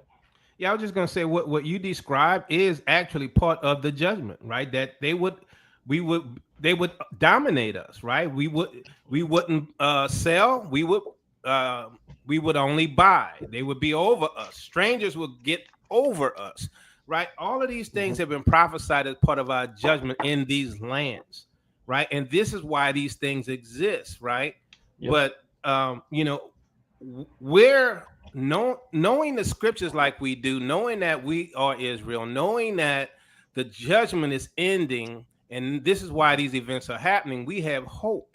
Now, a lot of our people have assimilated so much that they get offended with the idea of leaving America because America is so powerful and prosperous, and they like the crumbs that they get off the master's table when the Most High trying to give you a crown. Right? He's trying to give you all this wealth that he can bless you with, bringing you back with your people, because we have to be ruled by our own people. That's how nations are meant to be. This melting pot thing is a lie. Can I jump in really quickly? Well, yeah, just one second. Go ahead. Each race should rule themselves. And the only reason this Gentile race rules over us is because we came here in chains. That's the only reason. You know, I definitely would like to respond because much of what you said I agree with. You know, when you said we need to leave here and do our own thing, I agree. But where my mind starts to really like get into calculus mode is, where are we going to go where we won't encounter people who have special interests? Can I speak when you finish, LV? Can I jump in when you finish? Of course. And I got one point to make for y'all do this. This is going to be the hard part. People think that belief systems trying to get together, as far as the belief systems come together, it's going to be the generations. Because one generation is going to see something different than the other. I think this is where we're gonna start seeing a lot of, I don't want to say bottleneck, but what LB is saying, even though we're saying foolish in the chat, if you get some 25 between the ages of 25 up to 35 in this room and they was listening to LV, they would agree with him. Because again, it goes back, we're preaching, we 50-year-old people that have experienced life, and we're literally telling them that's it, nothing else gonna happen, everything is wrong, don't do this, don't do that, the world, we gotta run, we gotta do, and they looking like, wait, hold on, I ain't even got a chance to live life. Well, Sister E, do you think them little young Well, Palestinians felt the same way? They had hope. You said who? The little Palestinian kids in Palestine, They had right? hope. They were the same, I'm sure, but today They they're had hope. different. Well, if we look at the reality, it's based on who has the capability and who doesn't. I think that our people are more than capable. We just have to cultivate the talent. In this infrastructure or matrix that we live in, it separates us from the talented, and it makes them work for their means and purposes because they have an outstanding reward system based on Can I what just we say? teach. Yeah, and I'm gonna land here. Based on what they teach them is important. See, when we say things like go to work, because I believe at one point we're gonna have to stop working, and that's the only way that's gonna halt the main thing that's holding us down. But I agree. every time we say go to work, when you go to work, they have access to your children. And if anybody knows anything about advertising, marketing, these things dominate the space in public opinion. So when they have access to your children's mind, yeah, you at work getting a bag, but they're teaching your kids how to think in the future, what's important, what's not important, what to crave, what not to crave. And I've what been to saying believe from and the what not to beginning, believe. You're right. exactly. And what I've been saying from the very beginning is we have to create the infrastructure to be able to take hold of the talented amongst us who can get the message out. It ain't me. Skip me. If that's the contention on the stage, if you think I'm like a messiah, it ain't me. But I know for a fact our people produce the best. We just have to take hold of them. And I'll land there. All right. I just want to say, first of all, big ups to Teo. Good to fellowship with you, brother. You spot on. LV, you, I hear you. I get you. And let me tell you why I say I understand where you're coming from. If you, I used to run track when I was. Don't big up Teo. He don't need no big up. I'll be back. I'm just messing with you. I used to run track in high school. And so when the Olympics come around and the World Games come around, you know, I'm engaged. I watch. And if you notice, in a lot of these so-called European nations, it is us representing them. It is because we have the talent. God blessed us with this talent. If they're not cheating us, they're not beating us. It's just that simple. So I get where you're coming from. We have that talent. The only thing we want the young generation to understand is don't get lackadaisical. Don't go back to sleep. Because these people got a long memory and they got all the resources and they got all the time in the world to try to put you back in chains. That's all I'm saying. Hey, Eric, but with social media, they know what we're planning to do. They control that too, Hebrew. Don't get it twisted. No, I know. They control. They're only letting you do whatever they want you to do. They're only letting you do. Like I'll go back to my old analogy. They're gonna give a little here. See this little shiny object, and give it to one or two, and have everybody thinking they can obtain that. No, the system is set up against us. But I hear what you're saying. That drive that you have, that determination that you have, that is God-given. That is our Elohim put that in you. They can't take. That's why they so upset with us. That's why they hate us. That's why they don't understand. We've done everything to these people. You name it, we don't. We even made a cookbook on these people. Fed their babies to alligators. We did everything. Why is it that these people still keep dominating us? Because we are made in his image and his likeness. I agree with everything besides the end. I think it's because we embrace evil. I'm just gonna keep it 100% funky with you. Yes, our people embrace evil. You disagree with that? Well, I would say it's a lot of the younger crowd, especially in certain areas like Atlanta, right? They embrace evil, but you can't say all of us embrace evil. Now, the thing is with our people is that we cannot unite. I'm going to specifically say in the Western world, we cannot unite. Why? Because they have separated and broke our minds apart and broke us down. We don't even unite with our own family. We can't even work together within our immediate bloodline, let alone those who are distributed families like you all, right? We can't even work together. Why? Because our kids marrying their kids, right? When the Bible told us not to do that, right? I don't know how you feel about interracial marriages, but guess what? A lot of these kids today, that's how they do. And guess what? Do you agree that they were indulging in evil when they did that? Oh yeah, I agree with it, but So they don't know no better. No, they know better because our people. Wait 1 second. Our people were the nation of priests. They knew better. They did. No, because here's the thing: we lost our heritage, we lost our identity. We didn't know anything. We didn't even know we were in the land of our enemies. Right now, we just waking up. We know who we are. But that's punishment for what they did. Not something that that's just happened. True. Bro, you be flipping. What do you mean? You be moving. Let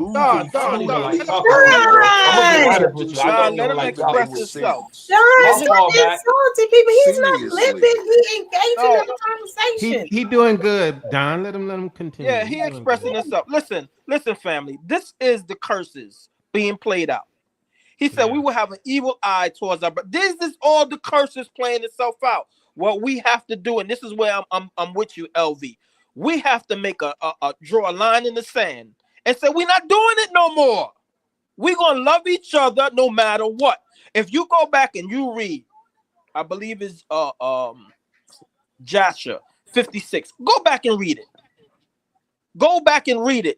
When we came out of Egypt, we loved each other no matter what. If you go back and read when the land opened up and swallowed Dathan and 25,000 of us, do you know what we said? We ain't say good for them. We said, Moses, you killed the children of Israel. Right, wrong, or indifferent, we loved each other and cared for each other. And the thing is, what I don't like is because he doesn't agree with our viewpoint, everybody's like, leave him here. No, he can't. No, he's coming with us. Sister E, we not that different with LV Taylor. I know. I'm talking about in the chat, and what I don't, and what we gotta stop as a people is understanding that if somebody could have told somebody to leave me, why would we leave this brother? Because he doesn't agree with some of the things that we're saying. This is a hardworking man that takes care. Now, I'm only saying this because I know this brother that takes care of his entire family by himself. And does everything he's supposed to do when it comes to his wife. He's an upstanding man. I've never seen him say anything disrespectful. Well, so, we agree with him when he says Bill. Yeah, I'm just talking about with people in chat because he does not 100% agree with Exodus. A few things as far as the Exodus belief. Leave him. I think people just. I think the only thing is that Pre wants to fix us first, right? Correct me if I'm wrong, but I think he wants because he says our people are evil. And I can't disagree with that, especially a lot of the young people today. Not all of them, right? But there's a section of our people who are evil. But my whole point is, it's like I would give this example. If I pulled a kid off of a street and I brought him in my house and I say, you're a dog. And he's like 1 year old. And I put him in the kennel and I feed him dog food and, I treat him like I would a dog. Don't be surprised he act like a dog, right? So that's sort of what our people are. They didn't took the husband out of the home. They put Disney on and all of the LGBTQ stuff on, and so now you got to Let me say this real quick because I told you Yakuba and Teo, like I spoke early and said that this is about us cultivating the influence we know our people have. They are the talent point. They are the ones that convinces the world what it is we should be doing. Correct. That's what we've done with our talent. Right, but you're saying build, and you're saying build here, but we're saying we can take that talent over to the continent. Yeah. No. What I'm saying is, listen, when we say America fall, that means you don't have internet. But the way I learned about Mystery Babylon is your latest video. I watch your videos. I watch your Kuba's videos. That's because of what America, the infrastructure it has built. We have access. Don't walk away from it. We need to use our influence and give it to the masses to take whatever control. I don't even know what that completely looks like. But what I'm saying Yah is, has a deadline for this what I'm nation. saying. but This is no, what I'm saying. I don't. This is my I problem. don't Hold on, disagree. hold on, I hold don't on, hold on. disagree. Because But if we're saying don't do nothing, so when we say walk away completely, we say don't use the internet. Don't use. What we're saying is separate from said these that? people and unite with our people. That's what we're saying. Right. Separate from them That's it. Go That's and ahead, what unite we with go us. say, ahead, go LV. ahead, go ahead, go ahead, go ahead. Here's Wait, my wait. No, no. I I'm didn't listening. get on Yo, my Eric, I want to Eric. make. I'm I listening want to make you, the but point. listen. Remember, Y'all I'm really younger. on my nerves. I'm just joking. I'm younger than y'all. It's not just y'all speaking. We have other people on stage who's mixing their views. Y'all disagree at some points with it, but to a younger crowd, it seemed like we all together. No, My, my, LV. No, we trying to But let you know we agree with you. We my do point agree is, with you. We're just my, saying. Go Eric, ahead. my point is this. LV, Uh-oh, I and got this is Wiggins up here with this hot is what I've sauce. been saying from the With hot beginning. sauce. If you've been paying attention, LV keeps shifting positions to fit the popular view. Oh my He God. keeps You shifting have the sand. No, Don No, P. you do, dude. Don He P. keeps Listen shifting the to me. sand, Don P. and then P. you Listen. bring your point back in. Don P. Listen to me. That's Listen. what I've been watching off of you. No. Don P. Listen to me. No, nothing. No, listen That's to what me, you've brother. been doing. Listen. Hold on. Oh, easy, That's easy, what you've been easy, doing. easy, You've been easy. shifting the sand to bring No, it back he's to the position that not. you want to argue about. No, he's No. not. I've That's been not what he's watching this doing. for the last, I don't know how long I've been on here. No, That's what you've been that's doing. not what he's doing. He's speaking from his I'm telling perspective. you from a debate and argument standpoint, I know exactly what he's doing. And No, I've been Don, watching him do it. Don, we disagree with you, Don. We disagree with you. Well, fair enough. You can disagree with me, but I've been watching him doing it. But listen to me. That's exactly what he's been doing. Listen to me. That's not what he's agree doing. with you enough Just to let me bring you finish. back into focus into his point. Just let me finish. Let me finish my word. Just let me finish my word. I don't believe that's what he's doing. What he is doing is expressing his perspective and the way he would like things to be. That's what he's doing. And what we're telling him is that's good. That's cool. But don't forget, there's a scripture in the Bible that says, "Don't forget your elders." Somebody in the chat could get the chapter and verse for me. It says, "Don't forget the elders and what they've gone through." And it's there. I asked you what you thought about It what is he there said. it's there for a lesson for us to say, no, don't do these things. Follow the good things they've done. Don't follow the bad things that was done. That's basically the lesson is why the Most High said that. What we're telling you is good to have a positive outlook on life, but don't give these people a pass, because if you give them a pass, that's why the Bible says, he's gonna lay Esau's waste, and don't let them rise again, because if they rise again, they're going to do the same thing they've been doing, and that's exactly what they've been doing. They have not changed. Eric, I agree with you, but listen, I agree. I know a lot of people Who are you said I ain't talking about? been. Because Wait a you're second. addressing I know a lot what of I people. said. So who are these No, people Don. that you're I'm not talking about? to Don. I'm not talking. I'm talking to Yeah. LV. Yeah. So listen, I'm I'm addressing just LV, Eric. and I'm trying to encourage him that we're not against him. Well, most of us on this panel understand where LV is coming from. All I'm trying to tell LV is, listen, don't drop the ball and don't take your eye off these people. That's what I'm saying. Yo, listen, I agree. Listen, oh my God, listen, Wiggins is on stage, Sister E is on stage. If you think I dropped the ball or took my eye off the prize, I haven't. No, No. We're just I didn't say you did. I didn't say you did, Hebrew. Listen to me.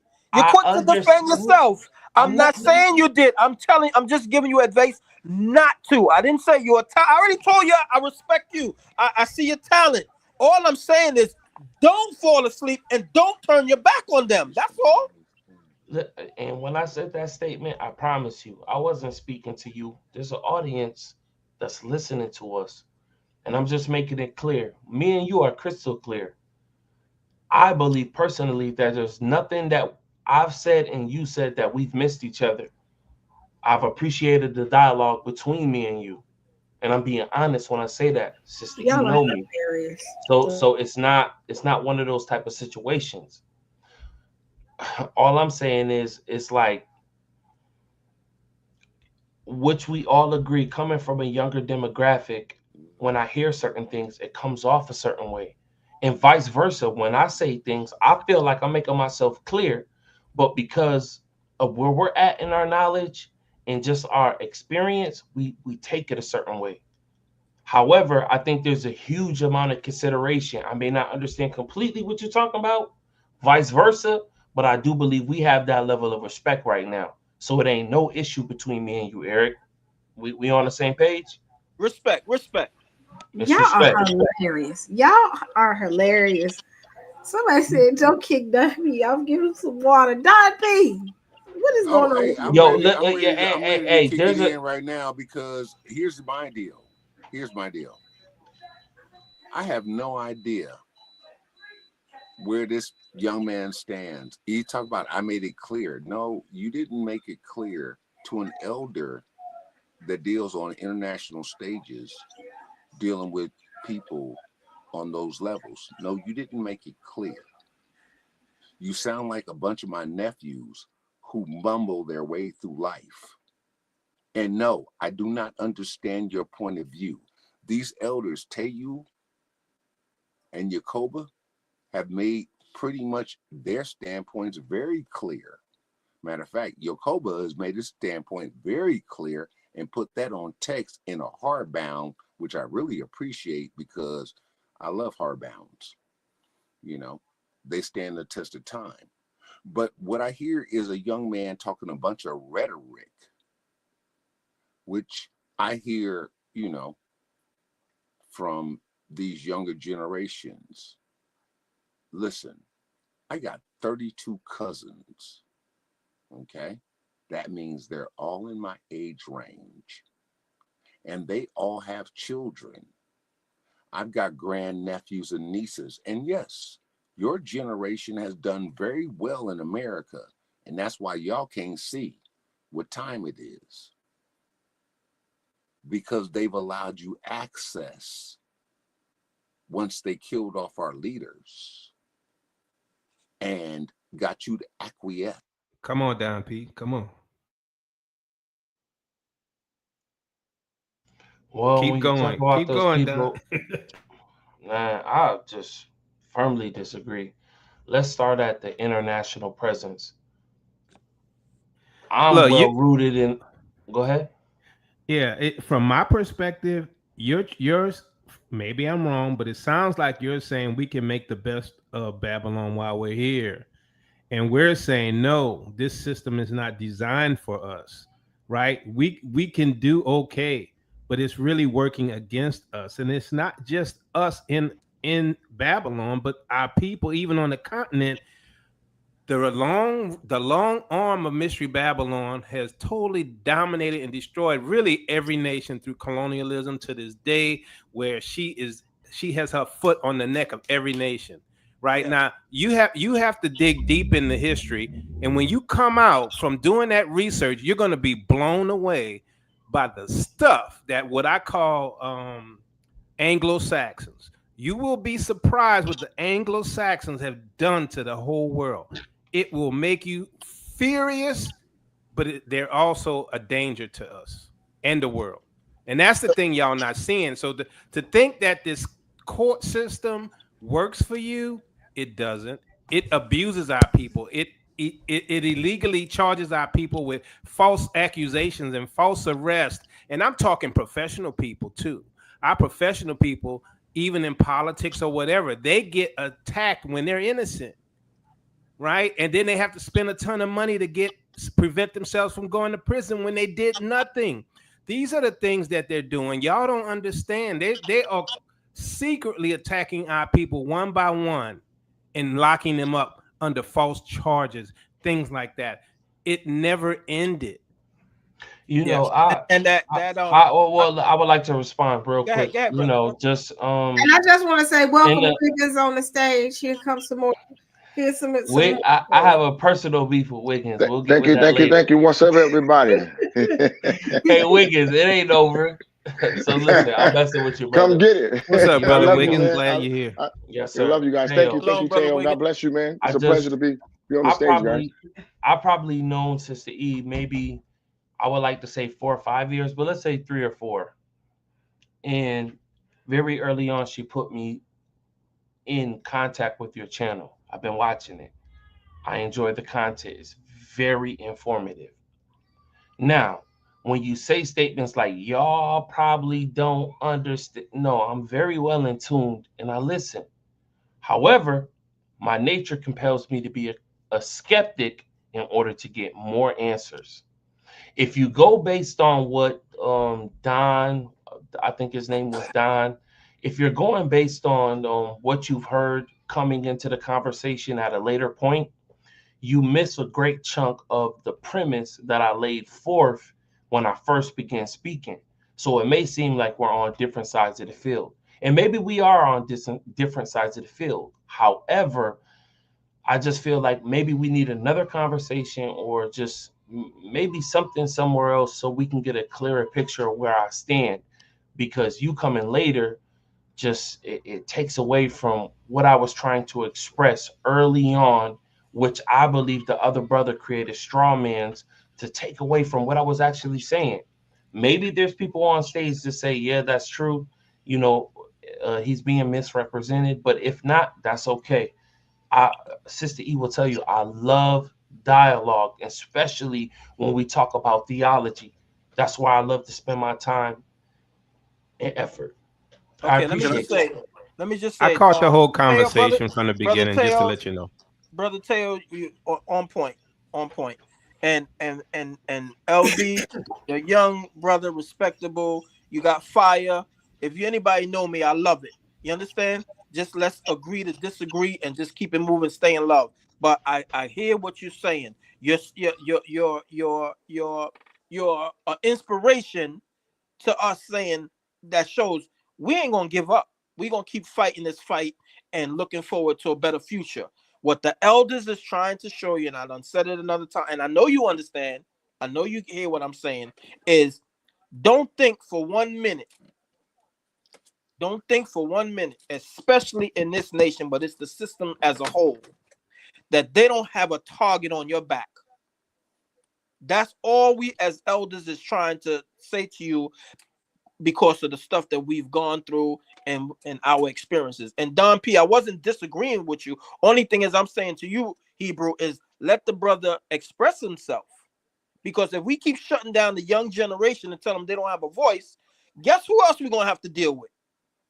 We're going to have to deal with them plus Esau and his foolishness. So we got to let them express themselves and then always be an example, a good example for them to follow. When they lean into the left or lean into it, no. Stay on the right, the straight and narrow. That's all that I'm done. Shalom, I appreciate you, Eric, man, and I appreciate the dialogue, man. Nothing but love and respect. Respect. And the thing is, y'all got to understand that, again, I keep telling y'all, what somebody said, what's in their class, Don? I want everybody to be quiet. Y'all, I'm trying to be serious, and this chat got me rolling right now. But what y'all got to realize is, my daughter would agree with LV. What we got to realize, it's going to be a generation gap. The thing is, when we have to go. Somebody said Dom is in a bodega. I'm so sick of everybody. But what we gotta realize is when we leave, we're gonna, if it's like that, it ain't gonna be no questions asked. Everybody gotta get up out. It ain't gonna be no questions asked. You got to go. But if you ask anybody up here, they're 20-year-old majority. How many of your 20-year-olds would say, outside of Don P, because he already gave his point, and I'm asking Teo and Eric, you're at the age where you got a 20-year-old. Eric Wiggins got 20-year-old. Teo and Jacoba got 20-year-olds. in their mindset, if you tell them to exit, they gonna look at you like you crazy. Whatever it wants to do. What? Somebody got a hot mic. John P always got a hot mic. Like, do what you want to do. System is just like on its own. Oh my gosh. Mr. E, use your magic button. You need a mute. I just muted him. Now he came in another way. It's two Don P's up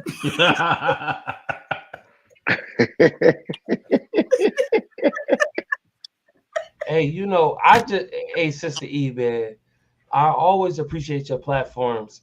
Wiggins, you laughing, but we got some unfinished business. Don't think I forgot when you bested me on Clubhouse.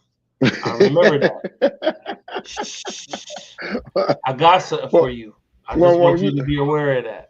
Okay. Bring it out then. What's up, Wiggins? What's up? I haven't heard much of the conversation, but I heard a little bit of what Teo was saying as relates to us being over here. If we're calling ourselves the children of Israel, to be truthful, God didn't want us to be prosperous in the land of our enemies. This is a punishment. You know what I mean? Like, we're over here, we've been scattered from our promised land into the land of our enemies because it's a punishment, according to Leviticus 26, is what the scripture's saying. And the scripture says that the way out of our punishment is for us to acknowledge who we are and for us to talk about the things that have happened to us and to turn back to God through Yeshua, HaMashiach, Jesus. We're going to become delivered from the situations that we're in.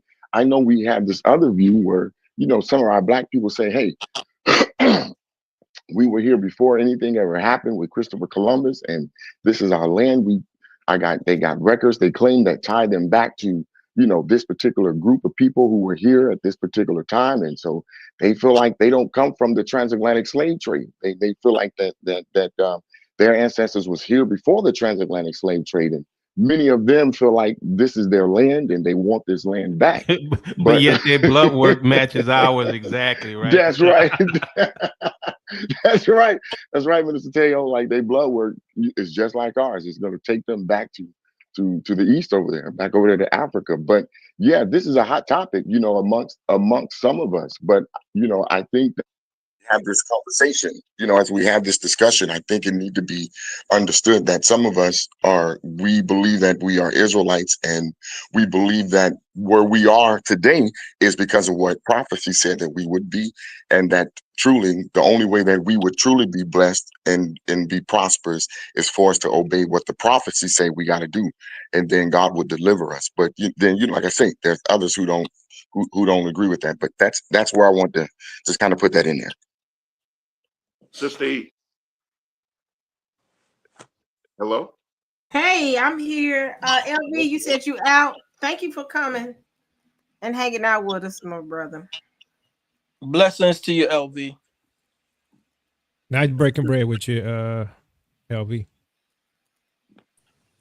I want to piggyback off of what Tenu was saying. Wait, hey, I was on mute that whole time. Wait, you think it's over? Wait, no, no. You invite me over, and then you rush me out the door. You just sent me a text message said you about to go. You know what? You said you got some words for Wiggins, so you need to stay up here and deal with Wiggins. If you can hear in the background, my son is like, "Dad, get off the computer." So I'm gonna listen, but I gotta do the family thing. I'm sorry. Yeah, I have no choice. Say pre, I like that. Oh, you thought this was over? Oh no. I'm listening. Welcome, brother Dow. Yes, sir. Welcome. I want to piggyback off of what Teo was stating a moment ago, and I'm going to make a brief synopsis on it. So I worked in the NSA, White House Communications. I have over 30 years of network engineering, IT as the manager, architect. So in 2017, I defended myself from somebody and hurt them pretty bad. And I took the weapons from them, hurt them.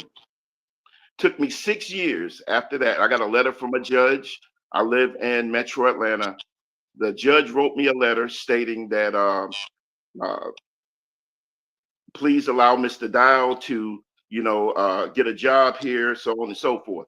So what happened was for the last 6 years, I was not able to even get a job at Fortune 500 companies or anything. Now, as far as management was concerned, they wanted to hire me, offered me, gave me offer letters. But what happened was HR turned me down.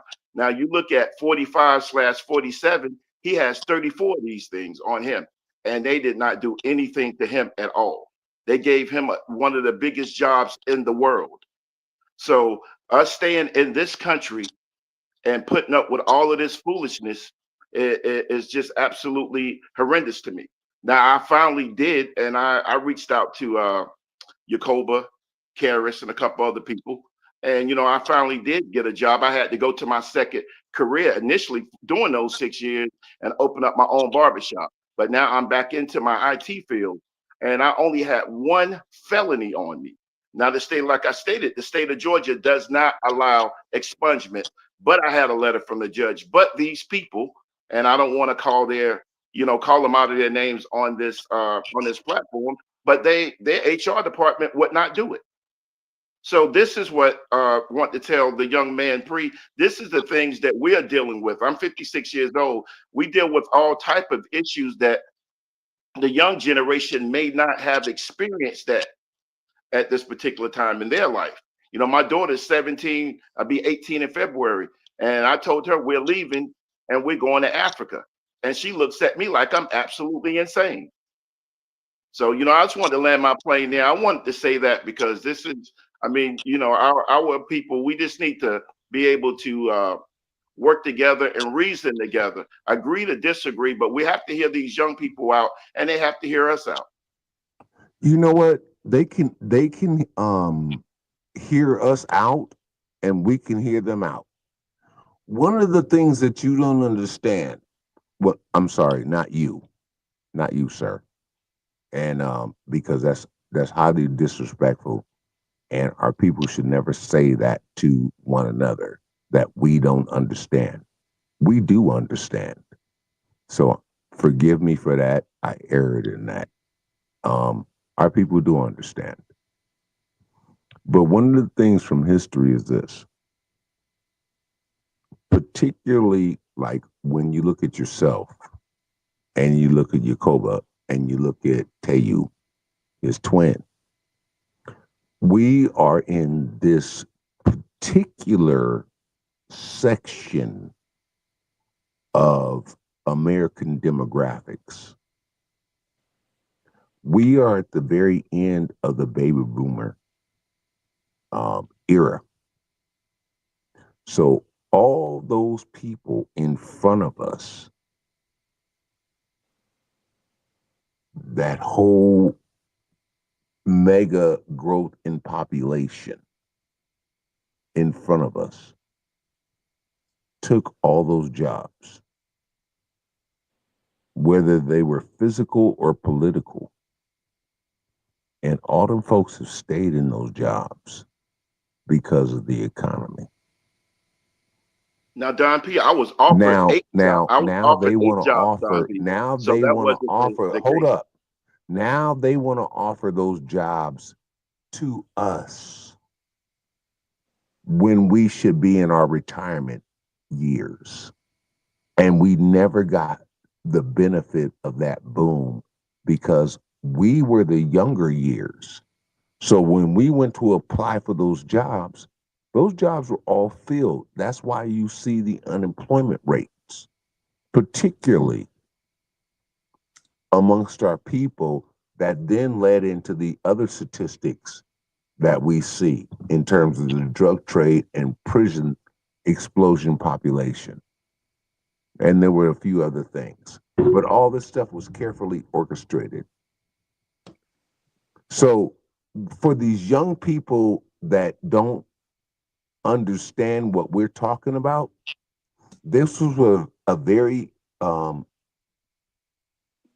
conscripted, choreographed dance to bring what you call your elders to bring them into the exact place they're in.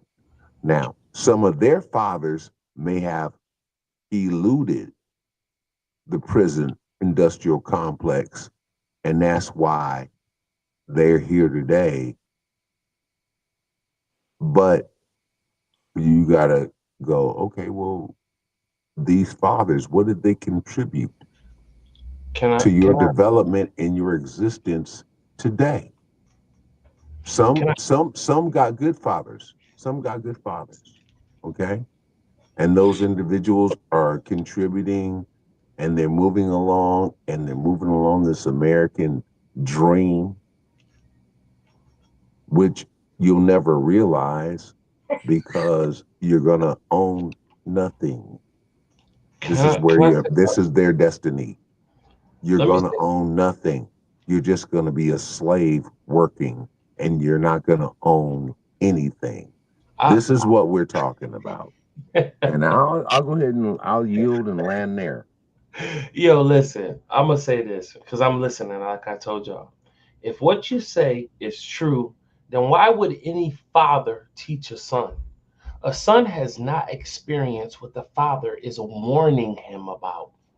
You even missing the whole point of the Bible. The father is warning his children on what what God says. But you say you know what this is and what that is, what the curses is, what the outcome is. It's like, okay, why are you saying what you're saying? It's like in one moment you're negating the whole point.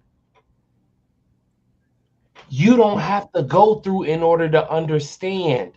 If what you say is true, the whole process of information from a father to son is irrelevant. We teach our youngins so that they can be aware without going through. What do you think books are for? Downloads. All of these things are to prepare you. So stop saying. I don't know.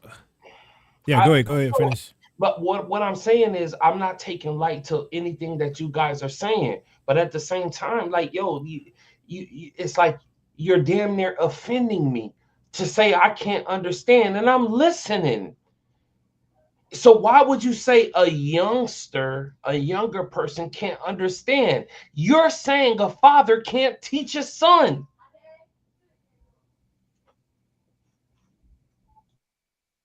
So I guess my question would be, what is, your vision for our people? And if you could list that sequentially, because I'm not clear, because I'm really not clear on the division here. But yeah, go ahead. To be honest with you, I don't think there's a division between me, Eric, and the person I think that's Tayu. I think the only division is with me and Don. My end goal, let me finish. I'll let you finish because you brought my name into it. Okay. You asked me a hefty question as if I have all the answers, and I don't. I'm just showing you where my mind is. But I'll give you the best answer I have. My end goal is for us to unite under what God calls love. Agape, which is instructions.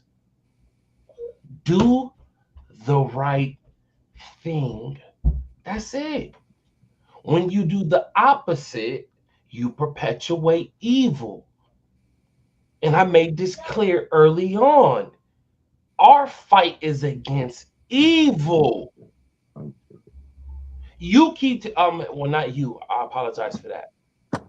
We're making it something else when it's a behavior that we can easily identify. It's not going to come in that one form you're talking about. It comes in the form of people that sound like you, look like you. They have to come. Well, there's a bridge where I know you wanted to jump in there. No, he did because it's triggering. But what I wanted to say is, I understand that the behavior that's affecting me directly is only perpetuated by what's happened, what people have done to us. So you think I'm ignorant to why we're behaving like that. I'm telling you, these people aren't listening enough to why, because they're dealing with the now. And I'll end there. Yakoba, or was it Teyu? It was, I was you gonna. wanted to chime in, and I'm like, brother, please go ahead, and I'll come in after you. I'll let me back after you because you know I'm chomping at the bit, but I love you Okay. and you are wisdom, so get it. Yeah. So I mean, evil is somewhat of a generic term here, and I know the scripture said we wrestle not against flesh and blood. So evil takes on a form of an entity that we call fallen angels as well. So it's not just evil in a generic sense that every man is evil, right? There's literally, at least from what I'm seeing, more and more tares sown among the wheat that have flesh and blood, right? That are flesh and blood that rule the world, that are the most dominant group of people. That same people are hurting people in the Middle East. Those people run the whole world, right? And they are the ones who own the slave plantations, right? And I think we are simplifying this to the point where we can't identify who's been hurting us for 400 years, right? And I think we need to. This is the problem. I think a lot of the elders here are trying to express that there's a group of people that's purposely harming us mentally, physically, spiritually, right? Those same people are promoting iniquity in the media. They're opening up the internet to our children so the kids have access to pornography. They have access to every iniquity thing that you could think of on the internet. No, nothing's blocked. Now, that's based on government legislation that can even happen. 60, 70 years ago, you couldn't have did anything like that. You couldn't put that out there, right? So that, but by slowly changing our thinking and the way we view things and taking away our ability to apply scripture properly, right? Our kids are easily seduced into this pagan lifestyle and look at it as normal. So now we got the alphabet agency, we got transgenderism. Since when a woman could be a man and a man be a woman, and that make any sense? That don't make no sense, right? But somehow we get gaslighted if we don't accept these things. That's iniquity. That's evil, and that's promoted by a group of people who have power. I'm not talking about the people that got infected by those people who run the system, because they got infected. They running the streets and doing bad because they got infected. Why? Because the watchmen dropped the ball. Who's the watchman? Pastors, parents. They dropped the ball, right? 50 years ago, even probably 30 years ago, the stuff that we allow, the stuff that Obama passed could never have happened. Our people dropped the ball. Our pastors dropped the ball. They're not doing the work of the Most High. And this is why a lot of our elders and our brothers here are saying enough is enough.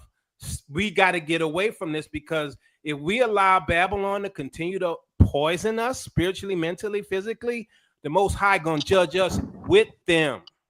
That's why we need to separate. We will be judged with them, because we can't turn off the TV. We can't turn off the internet. We can't convince our government that this iniquity is unacceptable today. It's normal to our kids, right? And this is the very thing that's going to get us judged if we don't step away.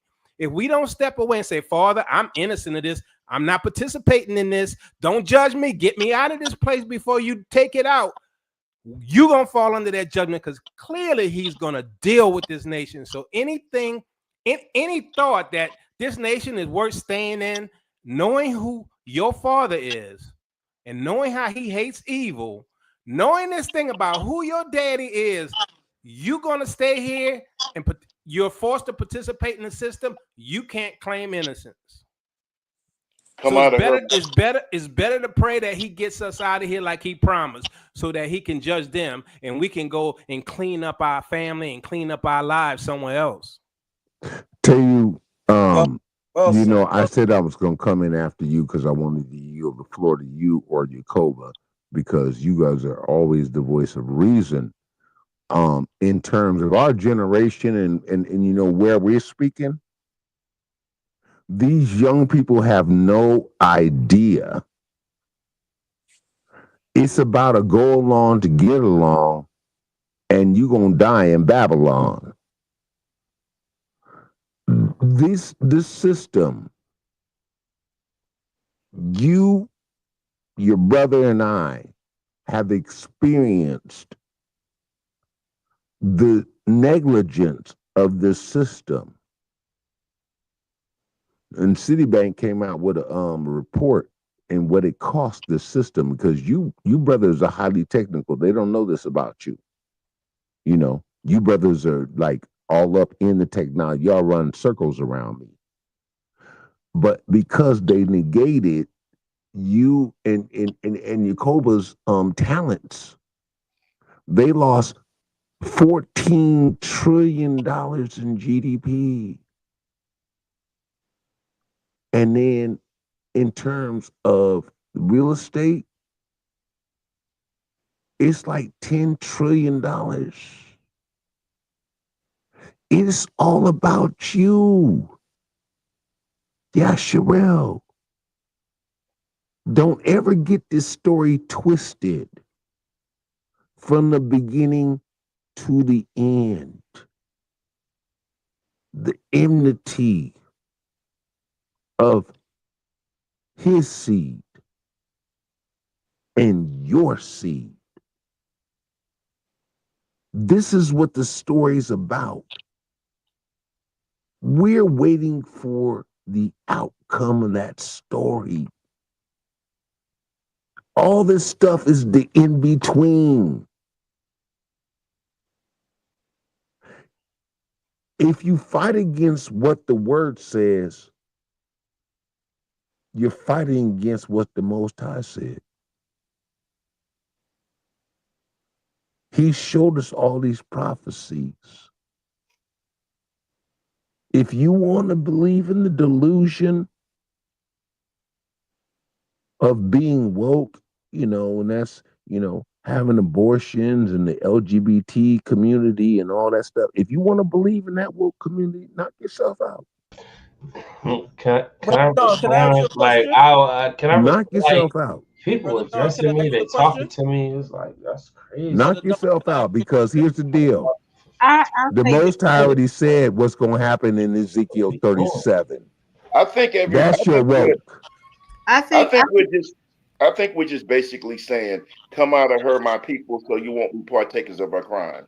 okay. That's all I think we're trying to Come on, who's that brother that said that? I saw the brother that said that, light skin. He's saying Yeah, much more than that. exactly, I don't exactly. know. Like, Hey y'all, I don't know how long we he's gonna been here, listen. but he's saying much more than that. It's getting later, but I want to let LV speak, because what I do want to say is this. We all 50, 40 years old. We got a whole generation that are 23, 25, 22, 21, 19, 18. I'm just going down the list. And what y'all have to realize is what we see, they don't see it right now. Does it make them wrong? No, it doesn't make them wrong. It makes them just their age. And we got to respect them for that. I'm going to be honest, y'all. If I told my daughter right now, let's pack up, leave, go to Africa, she'll look at me sideways. She'll be like, I'll go to Japan if they give me reparation. Because Sister she E, can I And ask Sister Don P a E, question? what does Deuteronomy tell us?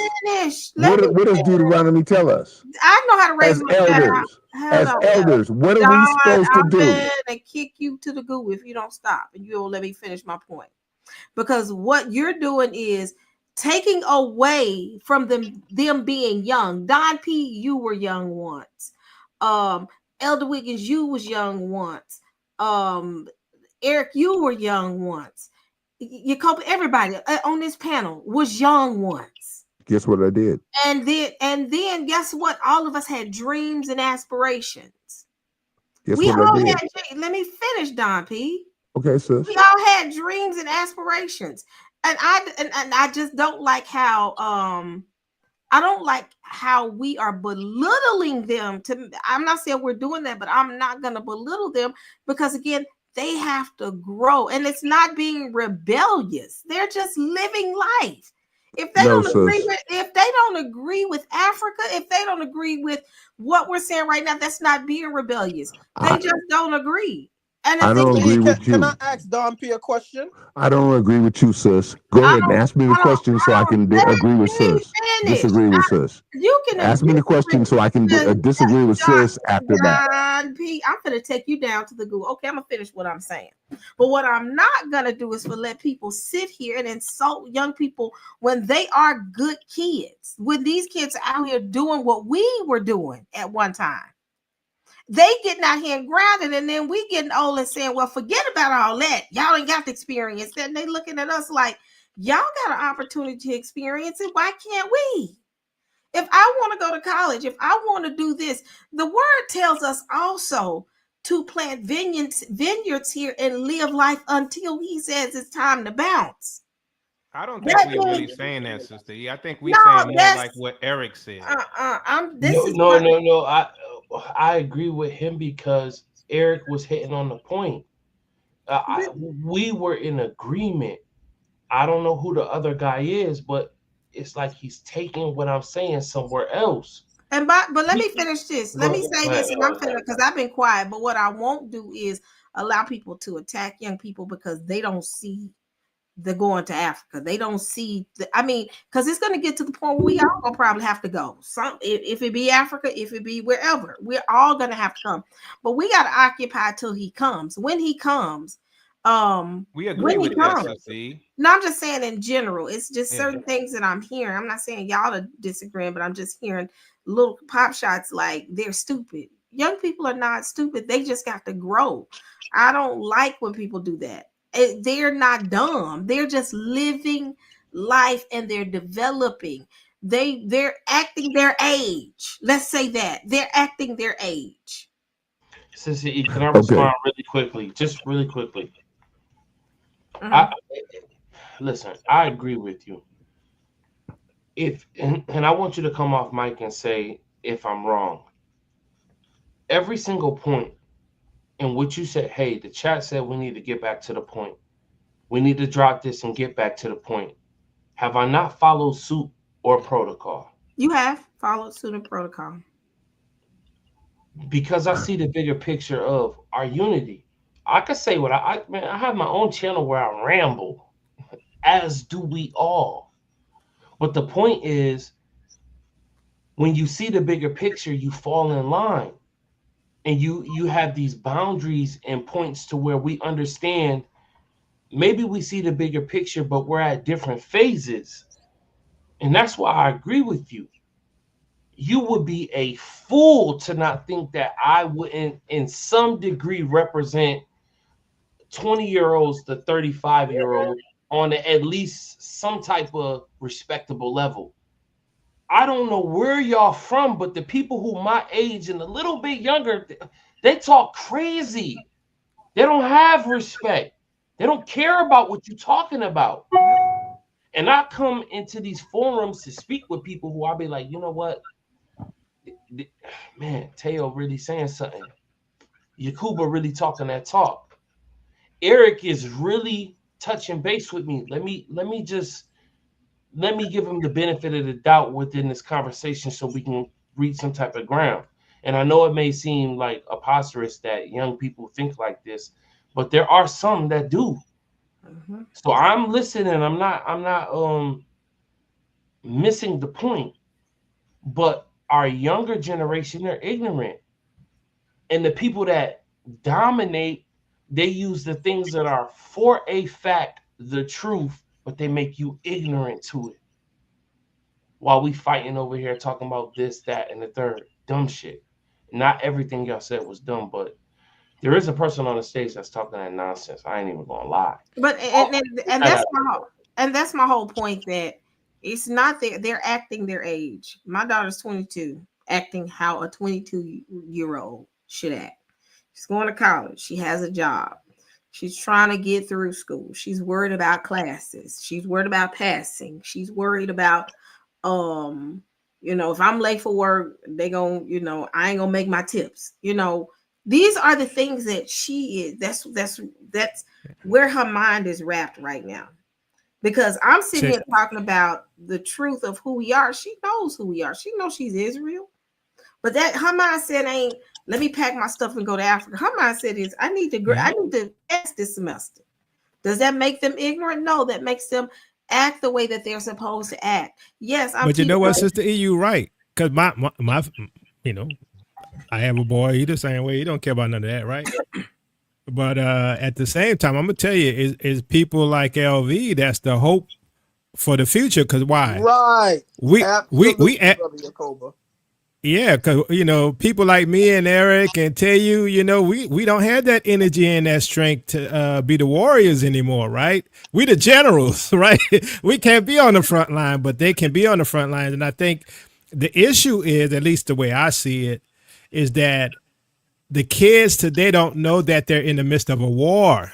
So they're going to a field and they think they're about to go to a barbecue because their little white friends invited them and their little Chinese friends, but they don't realize that the barbecue turned into a battlefield and you're going there unarmed because you don't realize that the barbecue didn't turn into a battlefield. And so we are trying to tell you it's dangerous for you all and you can't trust these people. And you, as some used to say, keep your head on the swivel because they're plotting. And keep one eye open. So listen, I totally agree with you. But I think where me and you will agree is we cannot for certain say where the attack is coming from. Basically, no, that's not the best way to frame it. What I'm saying is you have your knowledge point. Like you said, we're on the front line, but we don't know what the end looks like. We don't know what the fulfillment looks like.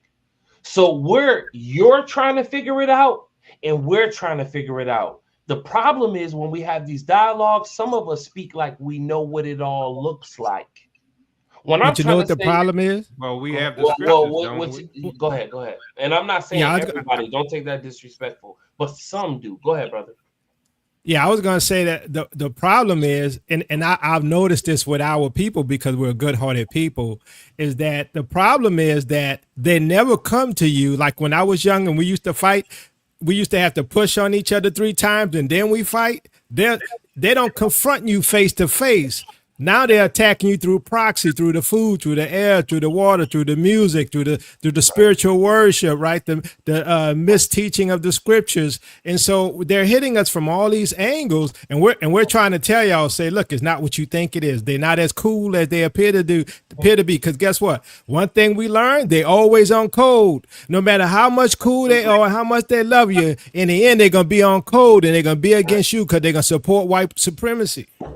No, just 20 seconds. 20 seconds. I'm gonna call, please. 20 seconds. And then y'all let Eric have it because Eric next. He has been okay. Waiting. And I apologize if I'm being long-winded. I agree with you. My thing is, you know, there's a generational gap, right? I guess I'm younger than y'all. When you went to school, maybe you typed the number in a keypad in order to get school lunch, right? When I went to school, we had a card that we swiped. The next generation has a QR code to scan. Yes, all 3 of us are going through the same form of assimilation, but it come in different facets. So yes, you're telling me the truth, but the way it's being presented to me is different than the way it was brought to you. So yes, you see it in your wisdom. I get you because you're saying look at the principle of it. But a young person in the moment, he doesn't, like you guys acknowledge, he doesn't have the experience to see that. What I'm saying is we need to build, us as the older guys, we need to build our influence up in order to reach these people and give them those points to where they can be on point, or give them those building blocks to where they can be on point. As I said, for instance, your YouTube channel, I've watched it. It's very informative, and I feel like I'm in a better place, or I know what's happening more than I did, a year ago because I've watched it. That's due to your influence and you participating in what you would call the matrix. I don't care what you use it online for. That is the matrix. Some of us use it for good, others use it for evil. Yeah. Go ahead. You know what? I want to say this, Sister E, Don P, let me just say this Brother and then I'll let you Yakoba. go. Hold up, brother. Don't cut me off. Eric Not was Yeah, next. Brother Yakoba and Brother Eric was next, my Tayu. man. Eric was next. Eric was next, my guy. Yes, Eric is next. Yeah, Don P, just one moment, and I'm done. LV, Brother Yakoba, Sister E, you guys are right on point. My son, he went to school for criminal justice. He got his degree. He then decided he don't want to be a cop no more, right? He then decided he want to follow after his mother in the medical field. So now he wants to be an anesthesiologist. Okay, cool. It ain't no easy on my pocket, but you gotta let these young people make their choice. Yes. Right? They head. That's so Don P. I don't want you to think there's no contention between me and you. I believe No, Brother Eric, I'm sorry. I didn't. I mean, no harm with you, brother. I love you, brother. Please believe it. respect. I believe in repairing the breaches. I believe in standing in the gap for each other. I believe in being a peacemaker. We don't need to let our enemies keep doing the work for them. You dig? We got too much. We attacked. We being attacked on all fronts, on every side. We have no peace. So if anybody's gonna have to say, you know what, enough is enough. We're gonna stand together no matter what. They may kill us all, but they're gonna kill us together. They're gonna slaughter us together. They're not gonna just pick us off here and here because we at odds with one each other. There's no way we can stand. At least if we stick together, we got a chance. Yeah. And I'm done. Agreed. What I was gonna say was, when I was addressing Sister E and Brother Yakoba and Brother Tayu, is, the fact that they're in technology and their age and the generation they're in.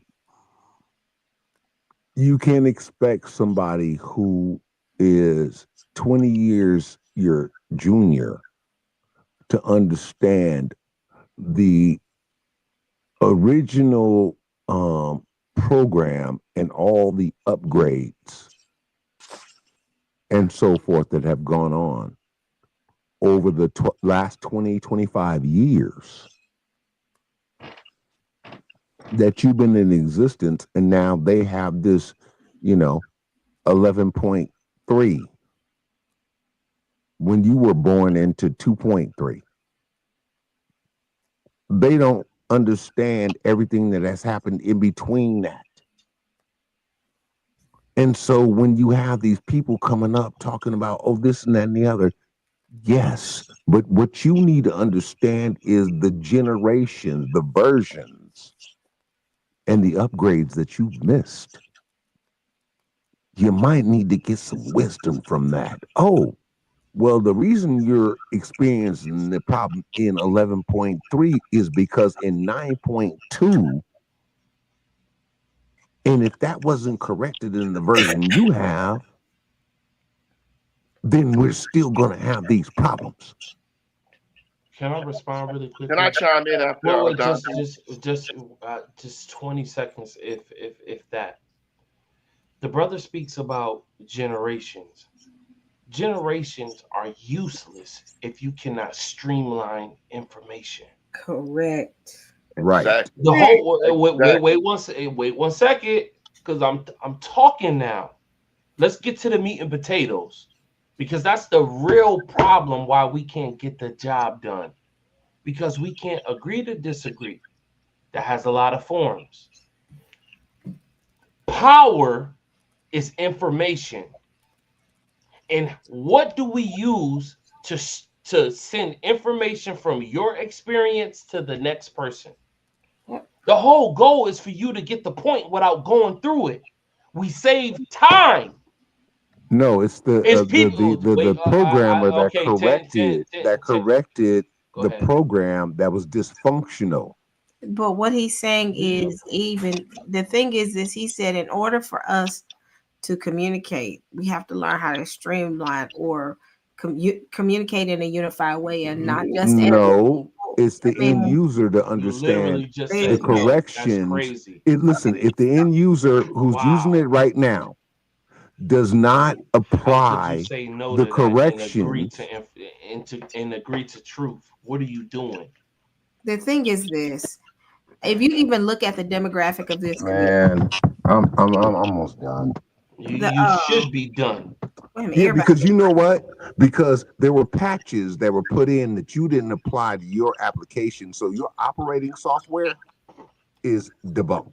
You But cannot listen, we speak didn't. to Hold it. on You one should have second. had the Hold on correction one second. patches. You should have Go ahead. applied them when Hold they were on one sent to second. you. Brian, go Hold ahead. on one And second. that's the We did difference in not the 20 all. years. Hold on one second. We didn't all get it at the same time. It took us Correct. years to grab But if this. you refuse It to took. apply Listen, the I've been in. patches, Listen, even with hold on, even with technology, like I stated, I was in it 30 years, over 30 years before the civilian world knew what the internet was. And as far as learning about who the Most High really was, who we really are, I didn't learn that until I was 40. I'm 56. Now I got it early. I got it in 2009. But some of us didn't get it till the the jabby jab came out. Some of us got it around then. Everybody is not going to get it at one time. I have a 18-year-old daughter right now, and I talked to her about this, and she's like, "Daddy, okay, when it's time to go, we'll go. But right now, I got to graduate from high school. Right now, I have volleyball games. Right now, I have this, I have that." And we have to listen to the young man. Listen to him and hear it out. Hear them out. We're just jumping the gun and jumping on this guy, and he's telling us how he feels and what he it's not about how he feels, brother. Brian, It's I not want to about respond to how you. he Wait, no, feels. It's about the truth. Okay, but the You truth can feel is, all kind of different ways. But the truth. The truth is, Brian. Well, how long does it take to get the truth done? How long does it take to get the truth? It's not about how you feel. Oh, Do you okay. understand that? I'm gonna mute myself. I'm Do you sorry. understand that? Let me It's ask not about Brian a how you question. feel. Okay, but I want to ask Brian a question. Brian. Yes, sir. You said you're 56, correct? Yes, sir.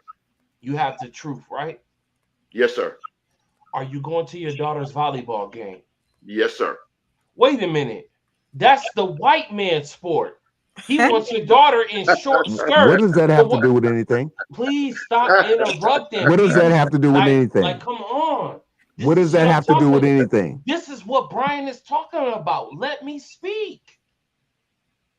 I'm not even dominating the mic. Relax. Brian, can you hear me? Yes, I can hear you, young man. And please don't be offensive if I'm yelling. I'm just a little hype right now. But it's because we're approaching truth. I get hype when truth is around. Don't get it twisted. You said that you're going to go to your daughter's volleyball game, correct? That's correct. You 56 and you got the truth, right? That's correct. Okay. But somebody says that's the white man's trick. He wants to slut your daughter out and put her on the camera. He wants her to have white little shorts. But that's all circumstantial BS in comparison to what family is and what it means to their development. I'm sorry, I'm yelling. He just been, but the thing. What's your point? What's your point? What's my point? Hold on. What? Yeah, that's the thing. You got a lot of hyperbole, but you have no point. Let me say this, y'all. Can I say this really quick? I understand what LV, and then Brian, you can chime in. I understand what LV is saying. We can teach them the truth, but they still live life. We still live life. I hate to say it. While we all up here, talking about truth and all this, every single one of us get up and go to work every day. Every single one of us go to the grocery store every day.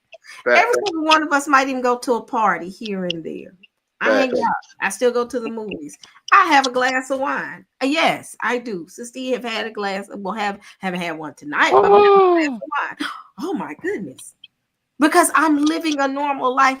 Because I know the truth don't mean I'm gonna lock myself in this room and say, okay, so what I'm gonna do next? Am I doing this? Am I packing? I'm just, when the Most High says go, I'm out. When he says do this, I'm do it. I'm finna go. I'm gonna hear him and I'm gonna do exactly what he said. That's the same thing with these young people. These young people. Here's the problem. Here's the problem, Sister E. And I understand where you're coming from. But here's the problem. Everything that's happening in this world, and it's just like I said way back before 2019, is because of the awakening. This World War III that we're in right now is because of the awakening, right? The move to the new currency and the fast forward to the global United Nations world governmental system with the AI and all of this stuff and the aliens in the water is all because of the awakening, right? So my point being is you might not be awake. You might be a little teenager or a young girl, young boy going to school and living your life and playing basketball and volleyball. But still, guess what? World War III still hanging over your head like a sword of Damocles, and you have no idea why, and that you're the reason of it. That's all I gotta say. We do know why. It's because Israel disobeyed.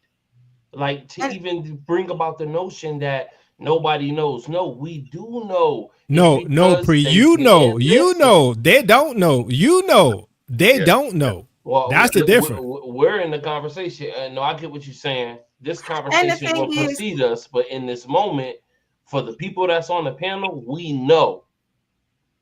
And the interesting thing is, being in this community, one thing I pay attention is how we operate as individuals, and then how, people operate as parents. And I kind of, one thing I did pay attention to over this weekend when we, it was this weekend when we had the event. Everybody understood that there was truth there, but one thing I did notice is people didn't stop living. The kids didn't stop playing. Their kids didn't stop being kids. And the thing is, I understand what you're saying, Jacob. I really do understand. Yes, we getting ready to go to World War III. We're getting ready to do this, but yet and still, we can't make it seem as if these young people don't see it, but they gonna stop and say, "Oh, we getting ready to go to war." They say, "Okay, we want to war, but I still gotta go to work. I still gotta go do this. I still gotta do this. This is just life." But I just don't like when people belittle them like they're ignorant and they're stupid. No, they're not. They're acting their age. Ignorant and Sister E, I think we just need we're calling on them to be streetwise concerning these events. Other than that, what you're saying is right. They should live their life, but be streetwise, because the kid that walks down the street thinking there's nothing's going to happen to him, not knowing the neighborhood he's in, he's going to wish he knew everything about that neighborhood before. Let me say this. Oh my gosh. I'm sorry. Go ahead. Give me 2 more minutes and I'm finna shut up and let y'all have it. But yet and still, yes, they need to be streetwise, and they're being streetwise. But yet and still, we still gotta let them live life and let them. Long as I look at it like this, as long as my daughter ain't out here on the pole and rejecting the Messiah and acting a fool, and I got to go to jail, go to the jail to go pick her up. As long as I ain't got to deal with that, I'm at peace. She knows the truth, but I don't want. There are things that I'm more so worried about than her knowing. I want her to know who she is, but I also want her to know who the Messiah is. She understands the Messiah, and she walks in the truth of the Messiah and who he is. The rest of the stuff, if you walk in that alone, he's gonna give you guidance and say, "Pay attention to this, beloved." I can show her, but yet he still has to show her. I can't be a God to her. He is a God to her. And I'm a nurturer as a mother and say, "Look, pay attention to this, pay attention to this, pay attention." But as far as truly kicking in, it was the most high that kicked it in for every single one of us on this panel. We all ran across some truth. We saw some people that was teaching us truth, but who really woke us up? It wasn't us. It was him. He's gonna do the same to them. Hey, Sister E, and I'm gonna leave to us like 2 in the morning. I'm just gonna be real. The so-called enemy, he's amongst us. Let's just take what the Bible says. At least 1/3 is gonna fall away. How many people's on stage? 1, 2, 3, 4, 5, 6, 7, 8. What's 1/3 of 8? That means at least 2 people on stage is talking that nonsense. But you say, "Nah, don't be a skeptic." What is a lie if it's not closely embedded with the truth? The devil don't just move off some nonsense. He moved closely with what is right. That's the trick. There's a reason why I'm a skeptic. Yeah, there's a lot of brothers on stage. I've acknowledged them a couple times. They talking that talk. But there's at least one or two, I'm not buying it. I love this platform, but I know nonsense when I see it, and it's closely embedded with what looks like the truth. Talk to me about, I don't know, about pain, hurt, the Bible. And the thing is this, I think people are taking it as, oh, Sister E, your baby and your daughter. No, I'm not. I kick her up butt every day and say, go out here and live life, learn how to live, learn how to survive. I ain't got to stand behind you. No, I'm not taking you to work. Catch the train. You know how to do this. I'm teaching her life, how to live life. But I'm not going to sit here and say, go run and hide in the basement because, oh, hell is finna break loose. She knows hell is Let going me to break ask you loose. this. Let me ask you this, Sister E. So if you knew you was in a, let's say, an older civilization where you know that you have an enemy state across the street, right? And your group of people, your tribes and stuff, y'all, you're gonna go to war against these people, right? It's just that right now things are sort of calm on your end. What do? You prepare her and train her how to fight. You train her how to be aware. You try to train her, how to recognize the enemy and how to deal with the enemy when you see them and how the enemy moves. And that's what we're saying, that our people are like little lemmings, right? They like little newborn babes who just trust everybody and suck a bottle from anybody who give it to them. And we're like, no, you can't do that because you don't understand. That's your enemy. And see, that's the problem. I think that's the biggest problem. We don't realize these people are our enemy. Did not the scriptures say that we will be in the land of our enemies, not our friends, but our enemies? But we want to go ahead and marry them, right? Look, most of our kids today, they're marrying not Chinese, not Mexicans. They're marrying white folks. Why? Because they've been brainwashed, right? And so you sort of got to correct that. Say, no, that's your enemy. Not to bring No, man, you got to correct these guys that's talking that nonsense. Like, let's be real. You want me to I'm about to leave, Sissy. I love you. Love you. I want to respect you like an authority, and I am. But how, when you see these people talking that nonsense, you should have jumped on I'm not gonna say his name. You know you should have. What's the nonsense? What Don P was saying when he was straw manning my argument. You guys have admitted that you've seen the true intention in what I was saying, but yet this man still. See, I'm gonna say that. For like at least the last 30 minutes, I haven't heard Don attacking you for the last 30 minutes. So I'm not speaking. Okay, but what about the first 30 minutes? That's I understand that, but y'all resolved that though. I know, but I needed my elders to represent what was truthful. And then we not saying Eric backed you up. Hold on, Don. Hold on. Eric backed you up. I backed you up. I said that you were right. So I mean, what do you mean? No, I 100% agree. I'm just showing the point that we need to stand on the principle of truth. You guys did that. And I apologize if I rubbed you wrong, but I'm making a point to the crowd. Yes, what I say sounds strange, but when people come amongst us that circumvent us getting understanding, that needs to be addressed. In my opinion, with in a better fashion, address that man. Because guess what? As the youth, I'm showing nothing but a high level of respect, trying to get my point across. And you letting this man, you're not letting him. I would like for you guys to assist me better in dealing with these guys that's circumventing us bridging the gap. And I respect you. And it's not your... Okay, so now I hold on. I'm gonna let you go, Don. I'm gonna let you hold on 1 second. Jacob, I need to clarify something. I know. I'm gonna let you go, Don. Okay. All I want to say is, I don't know what more we could have done for you because we said that Pre was right. Right now, as far as anything else, you a man. You 30-something years old. Don a man as well. Men handle business. But we did step on your side and say, hey, Pre was right on that. You were wrong, so maybe y'all should work this out. So I don't know what else we could do about that other than what we did, but that's all I got to do. My thing is this. What is your principle of truth? You said you stood on the principle of truth. What does that mean? What does that Listen, mean? Define that, and then we can go from there. Okay, we'll go from there. The first point where Yakuba agreed with me when I said Russia has sovereignty, and you said I was wrong. He agreed with that I point. didn't say that. Oh, You did. No, I did not. You did say that. No, I did not. Oh my goodness. All right, I guess Sister E is one of Russia those. does not have sovereignty as a nation. E, you a hater. No, I did not, and I'm gonna tell you why I said that because I've been to Russia 5 times. How many times have you been there? I've been to 12 different countries. I've never been to Russia. No, I asked you how many times you've been to Russia.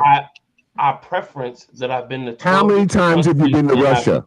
Never. Russia, the country. Never. Exactly. So shut up and move on.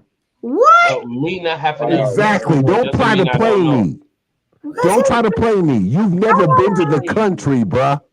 Hold on. So shut up and move on. No, we're not telling people shut up. I mean, because he hasn't been to Russia. Because no, you want to talk to me about Russia and Russia policies, and you've never been to the country. Hey, elders, shut what up we and doing move about on. this? Well, okay, elders, what we doing about this? Excuse me, what? And Well, you can call here's the Dominant thing, here's Sister the E on thing. your channel, but here's the fact: This he's is- never been to Russia. this So is- how are you going to speak on Russia? This is- You've never been to Russia, so how are you going to speak on Russia? Okay, so here's the thing.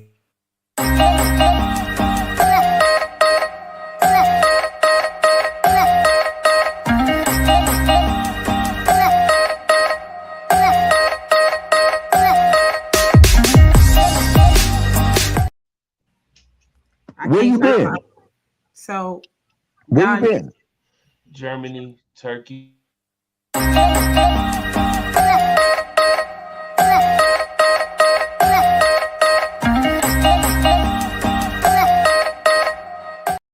I need to go find my old. Are you military? Germany, Turkey.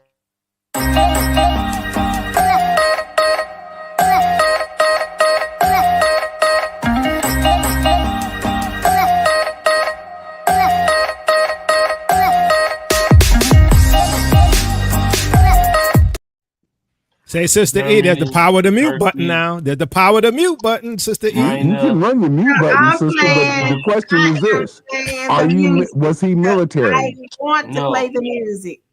The thing is, it doesn't matter if he ain't been it in does the matter, military. Sister E. It does matter. My passport is very stamped. But if his passport, Brother Don, it don't matter, man. It don't matter if he's been to Russia. He's on there. He's over there on somebody else's dime. It don't matter. It don't matter. He's over there on somebody else's dime. What are you? It doesn't matter. Yeah, it does It doesn't matter. matter. Look. Let's get past this, fellas. Let's get past this. So, Sister E. Thank you, Yacobo. Sister E, back to the World War III thing, right? Because this is what the whole thing was about, right? Can we get back on topic? You know what I'm saying? Hey, I'm gonna tell you why it matters to me. Because when I lived overseas, that was always the first fucking question. Oh no! Now you're. Can I have a question for the panel? Okay, honestly, I've asked everybody. I have a question for the panel, Sister E. What does the panel think about the 25th Amendment? What do you anyone think it will be? It will be instituted. When you say instituted, you mean ratified, or like what do you mean by that? Will Biden's administration actually be revoked? I mean, will stay in office, and they use the 25th Amendment to keep that. You talking about if we go to war, is Biden gonna stay? Right. You know what? I did more than you, Don. I kicked him off stage. Goodbye, Don. I'll see you on another live. But with that being said, I don't know. I've been wondering, and I may have to reconvene this conversation. I can give y'all about 30 more minutes, 15 more minutes of my time, and then we can go ahead and close up. We'll do this again. But the thing is this, y'all. I don't know, because the thing is, the president has already been chosen. I think they would have ended up having to keep Biden if the president was not chosen. The president isn't chosen. They can go ahead and still swear him in, I think. And I think Let me That's ask. in January. Well, Yeah, the 25th Amendment, it states basically in an act of war, then they cannot change power. So if something starts like right now, full fledged, then they cannot change power. No, the From my 25th Amendment. understanding. The 25th Amendment is about if the vice president, if there's a vacancy in the vice presidency. Okay, well maybe I'm wrong because that was my understanding. It's about the presidential. It's about the presidential succession process. So it says that if this is the 25th Amendment, it says that in case of the removal of a president of an office or his death or resignation, the vice president shall become the president. So that's if the president is It's about secession of the Okay, well presidency. maybe I'm stating the wrong amendment, but I just heard that on a news program, and I Well, was think just about it. about that. Well, think about the propaganda. If you heard, let's just say you heard it correctly, it was the 25th Amendment. It's propaganda. Most people aren't going to go and read it. And let's just look at it in this sense. How long ago did you hear that? Let's see, like a day or two ago on several different platforms. Okay, let's just say it was a pressing matter. How long would it take you to go research it? It won't take me but a second. I was just wondering though. Oh, no, Yeah, no, I no, no. was. I get no. There's no fault here. I don't want it to feel like that. What I'm Okay, no, saying is, I got you, yeah, young man. No, the go ahead. I'm sorry. I am gonna look it up because I think that, and this is. Let me go and do some more checking on that because it's something I want to talk about. If sister. we go to war, what were you ready to say, Don? I No, mean, no, no, no, no. Go ahead. I apologize. if we Bless go you. to war, oh, thank you. If we go to war, and I gotta take Rio outside. He gonna have a heart attack. I'm finna go, but as soon as I said that, he walked right over to me. So if the president, I think that if we go to war, I think they're gonna probably rush Trump's swearing in. I don't think they're gonna keep Biden in office. I gotta look that up. I know that when we do, I think it's either Marshall. Let me look that up. Let me look Well, that you up. know, a lot of news stations. Well, I don't really watch mainstream news, but I was just clicking around and I heard Fox, CNN, and then also what is this guy's name? God, he's on Rumble. He sounds real country. I cannot think of his name, but also Steve Ram and Canadian Prepper. But it's another guy. I can't think of his name. He's on Rumble. Desert Storm, some desert something, desert farming or something like that. But he was stating the same thing. So I may be stating the wrong amendment, but they were all, speaking on that. And these are all different platforms. No, I understand. Like, I'm getting ready to go to bed, y'all. So, yeah, me so too. here's I'm the going to thing. bed, brother. Have a good Yeah, night. there's nothing in the Constitution that says that Biden can stay in power. If he does, he'll be usurping power. Trump's still supposed to take over. So that would be the start of a civil war if he tried to do something like that, because there's nothing in the Constitution that says, even with emergency powers, right, in continuity of government, that he would be able to stay in power. He couldn't do it. Okay, and that was my next point. And I was going to state that it would start a civil war immediately. Yeah, that's my whole thing. I'm thinking that they would rush his swearing in, and he would probably, or either it would be, but I doubt if they would keep Trump out because he's already got a cabinet. He's already now. I think it would have been harder if there was no president selected and we hadn't went through the actual president election. Let's say in the middle of Biden's president during his 4 years, something happens before the Republicans got an opportunity to choose someone and go through the actual process of choosing somebody. I think that's the thing that would have left us in limbo. But really, there's no limbo now. It's just a matter of give him a month and he's going to be in office. That's what I'm wondering. Can I just say this? Yeah, Eric, go ahead. If you go to the scriptures, right? You know this country. They make a treaty and break a treaty. That is the history of this country. And the scripture says the beast, the antichrist, he is going to change laws and change times. Don't think this country is ever going to say, you know what? Let's just stick to our word. They never stuck to their word. So he could try to stay in office, and it would spark a civil war. The other thing is, I've been saying for a few years now, when number 45 becomes number 47, that is going to be our ticket out of here.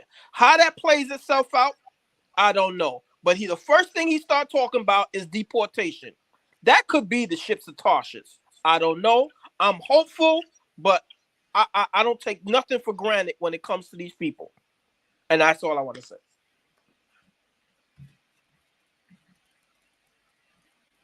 All right, y'all. Well, I'm gonna go to bed. Don Peter showed out today. And it's been interesting. But again, y'all, we gotta stay tuned to what's going on. Y'all know I love y'all. Chat, y'all know I love y'all. And we love you too, Sister E. Yeah, absolutely. Keep up the good work, Sister E. Thanks for having me on. I really appreciate it. I figure if I don't jump on now, I might not get a chance with Putin and about to hit that switch. So let me go hang out with you for a little bit, brother Yakoba. Keep up the good work. Blessings to the panel. I respect all you brothers. You know me. Let's agree to disagree and stay in love. All right, I gone. That's it. And I love my brother, Yakoba. Yakoba sat back and said, I'm finna be quiet because she on a tangent. He could tell I was on a tangent. He got quiet. He's like, oh, no, I'm just well, just to let y'all. Oh, thank you for coming, Brian. Thanks, Brother Brian. So I'm going to roll out, too. Just let y'all know that Russia deployed 1 megaton warhead ICBM. So they're deploying that out. So we'll see what happens in the next few days. Love y'all. Peace out. What's going to happen in the morning? He not ready deployed it? When you say deployed, that's what they said. When you say, it's going to be in the morning. If y'all see me go live at 8 o'clock in the morning, it's something that happened. Yeah. I think all of us go live all at one time. We need to find one destination. Because, Putin had an emergency meeting today with his people. So, I don't know. You're right. We might wake up in the morning and something happens. So, I don't know. All right. See y'all. Love y'all. Peace out. Love y'all. Elder Wiggins.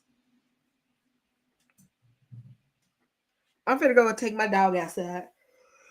She's looking at me sideways. I love everybody. And I am getting ready to go to bed. I'm going to take my dog outside. And I'll see y'all possibly tomorrow if all hell breaks loose. So much love, family. Have a wonderful Shabbat. Shabbat Shalom. All different type of information every week. Let me speak. If you subscribe, we're going deep. Love Talk, Sister E. God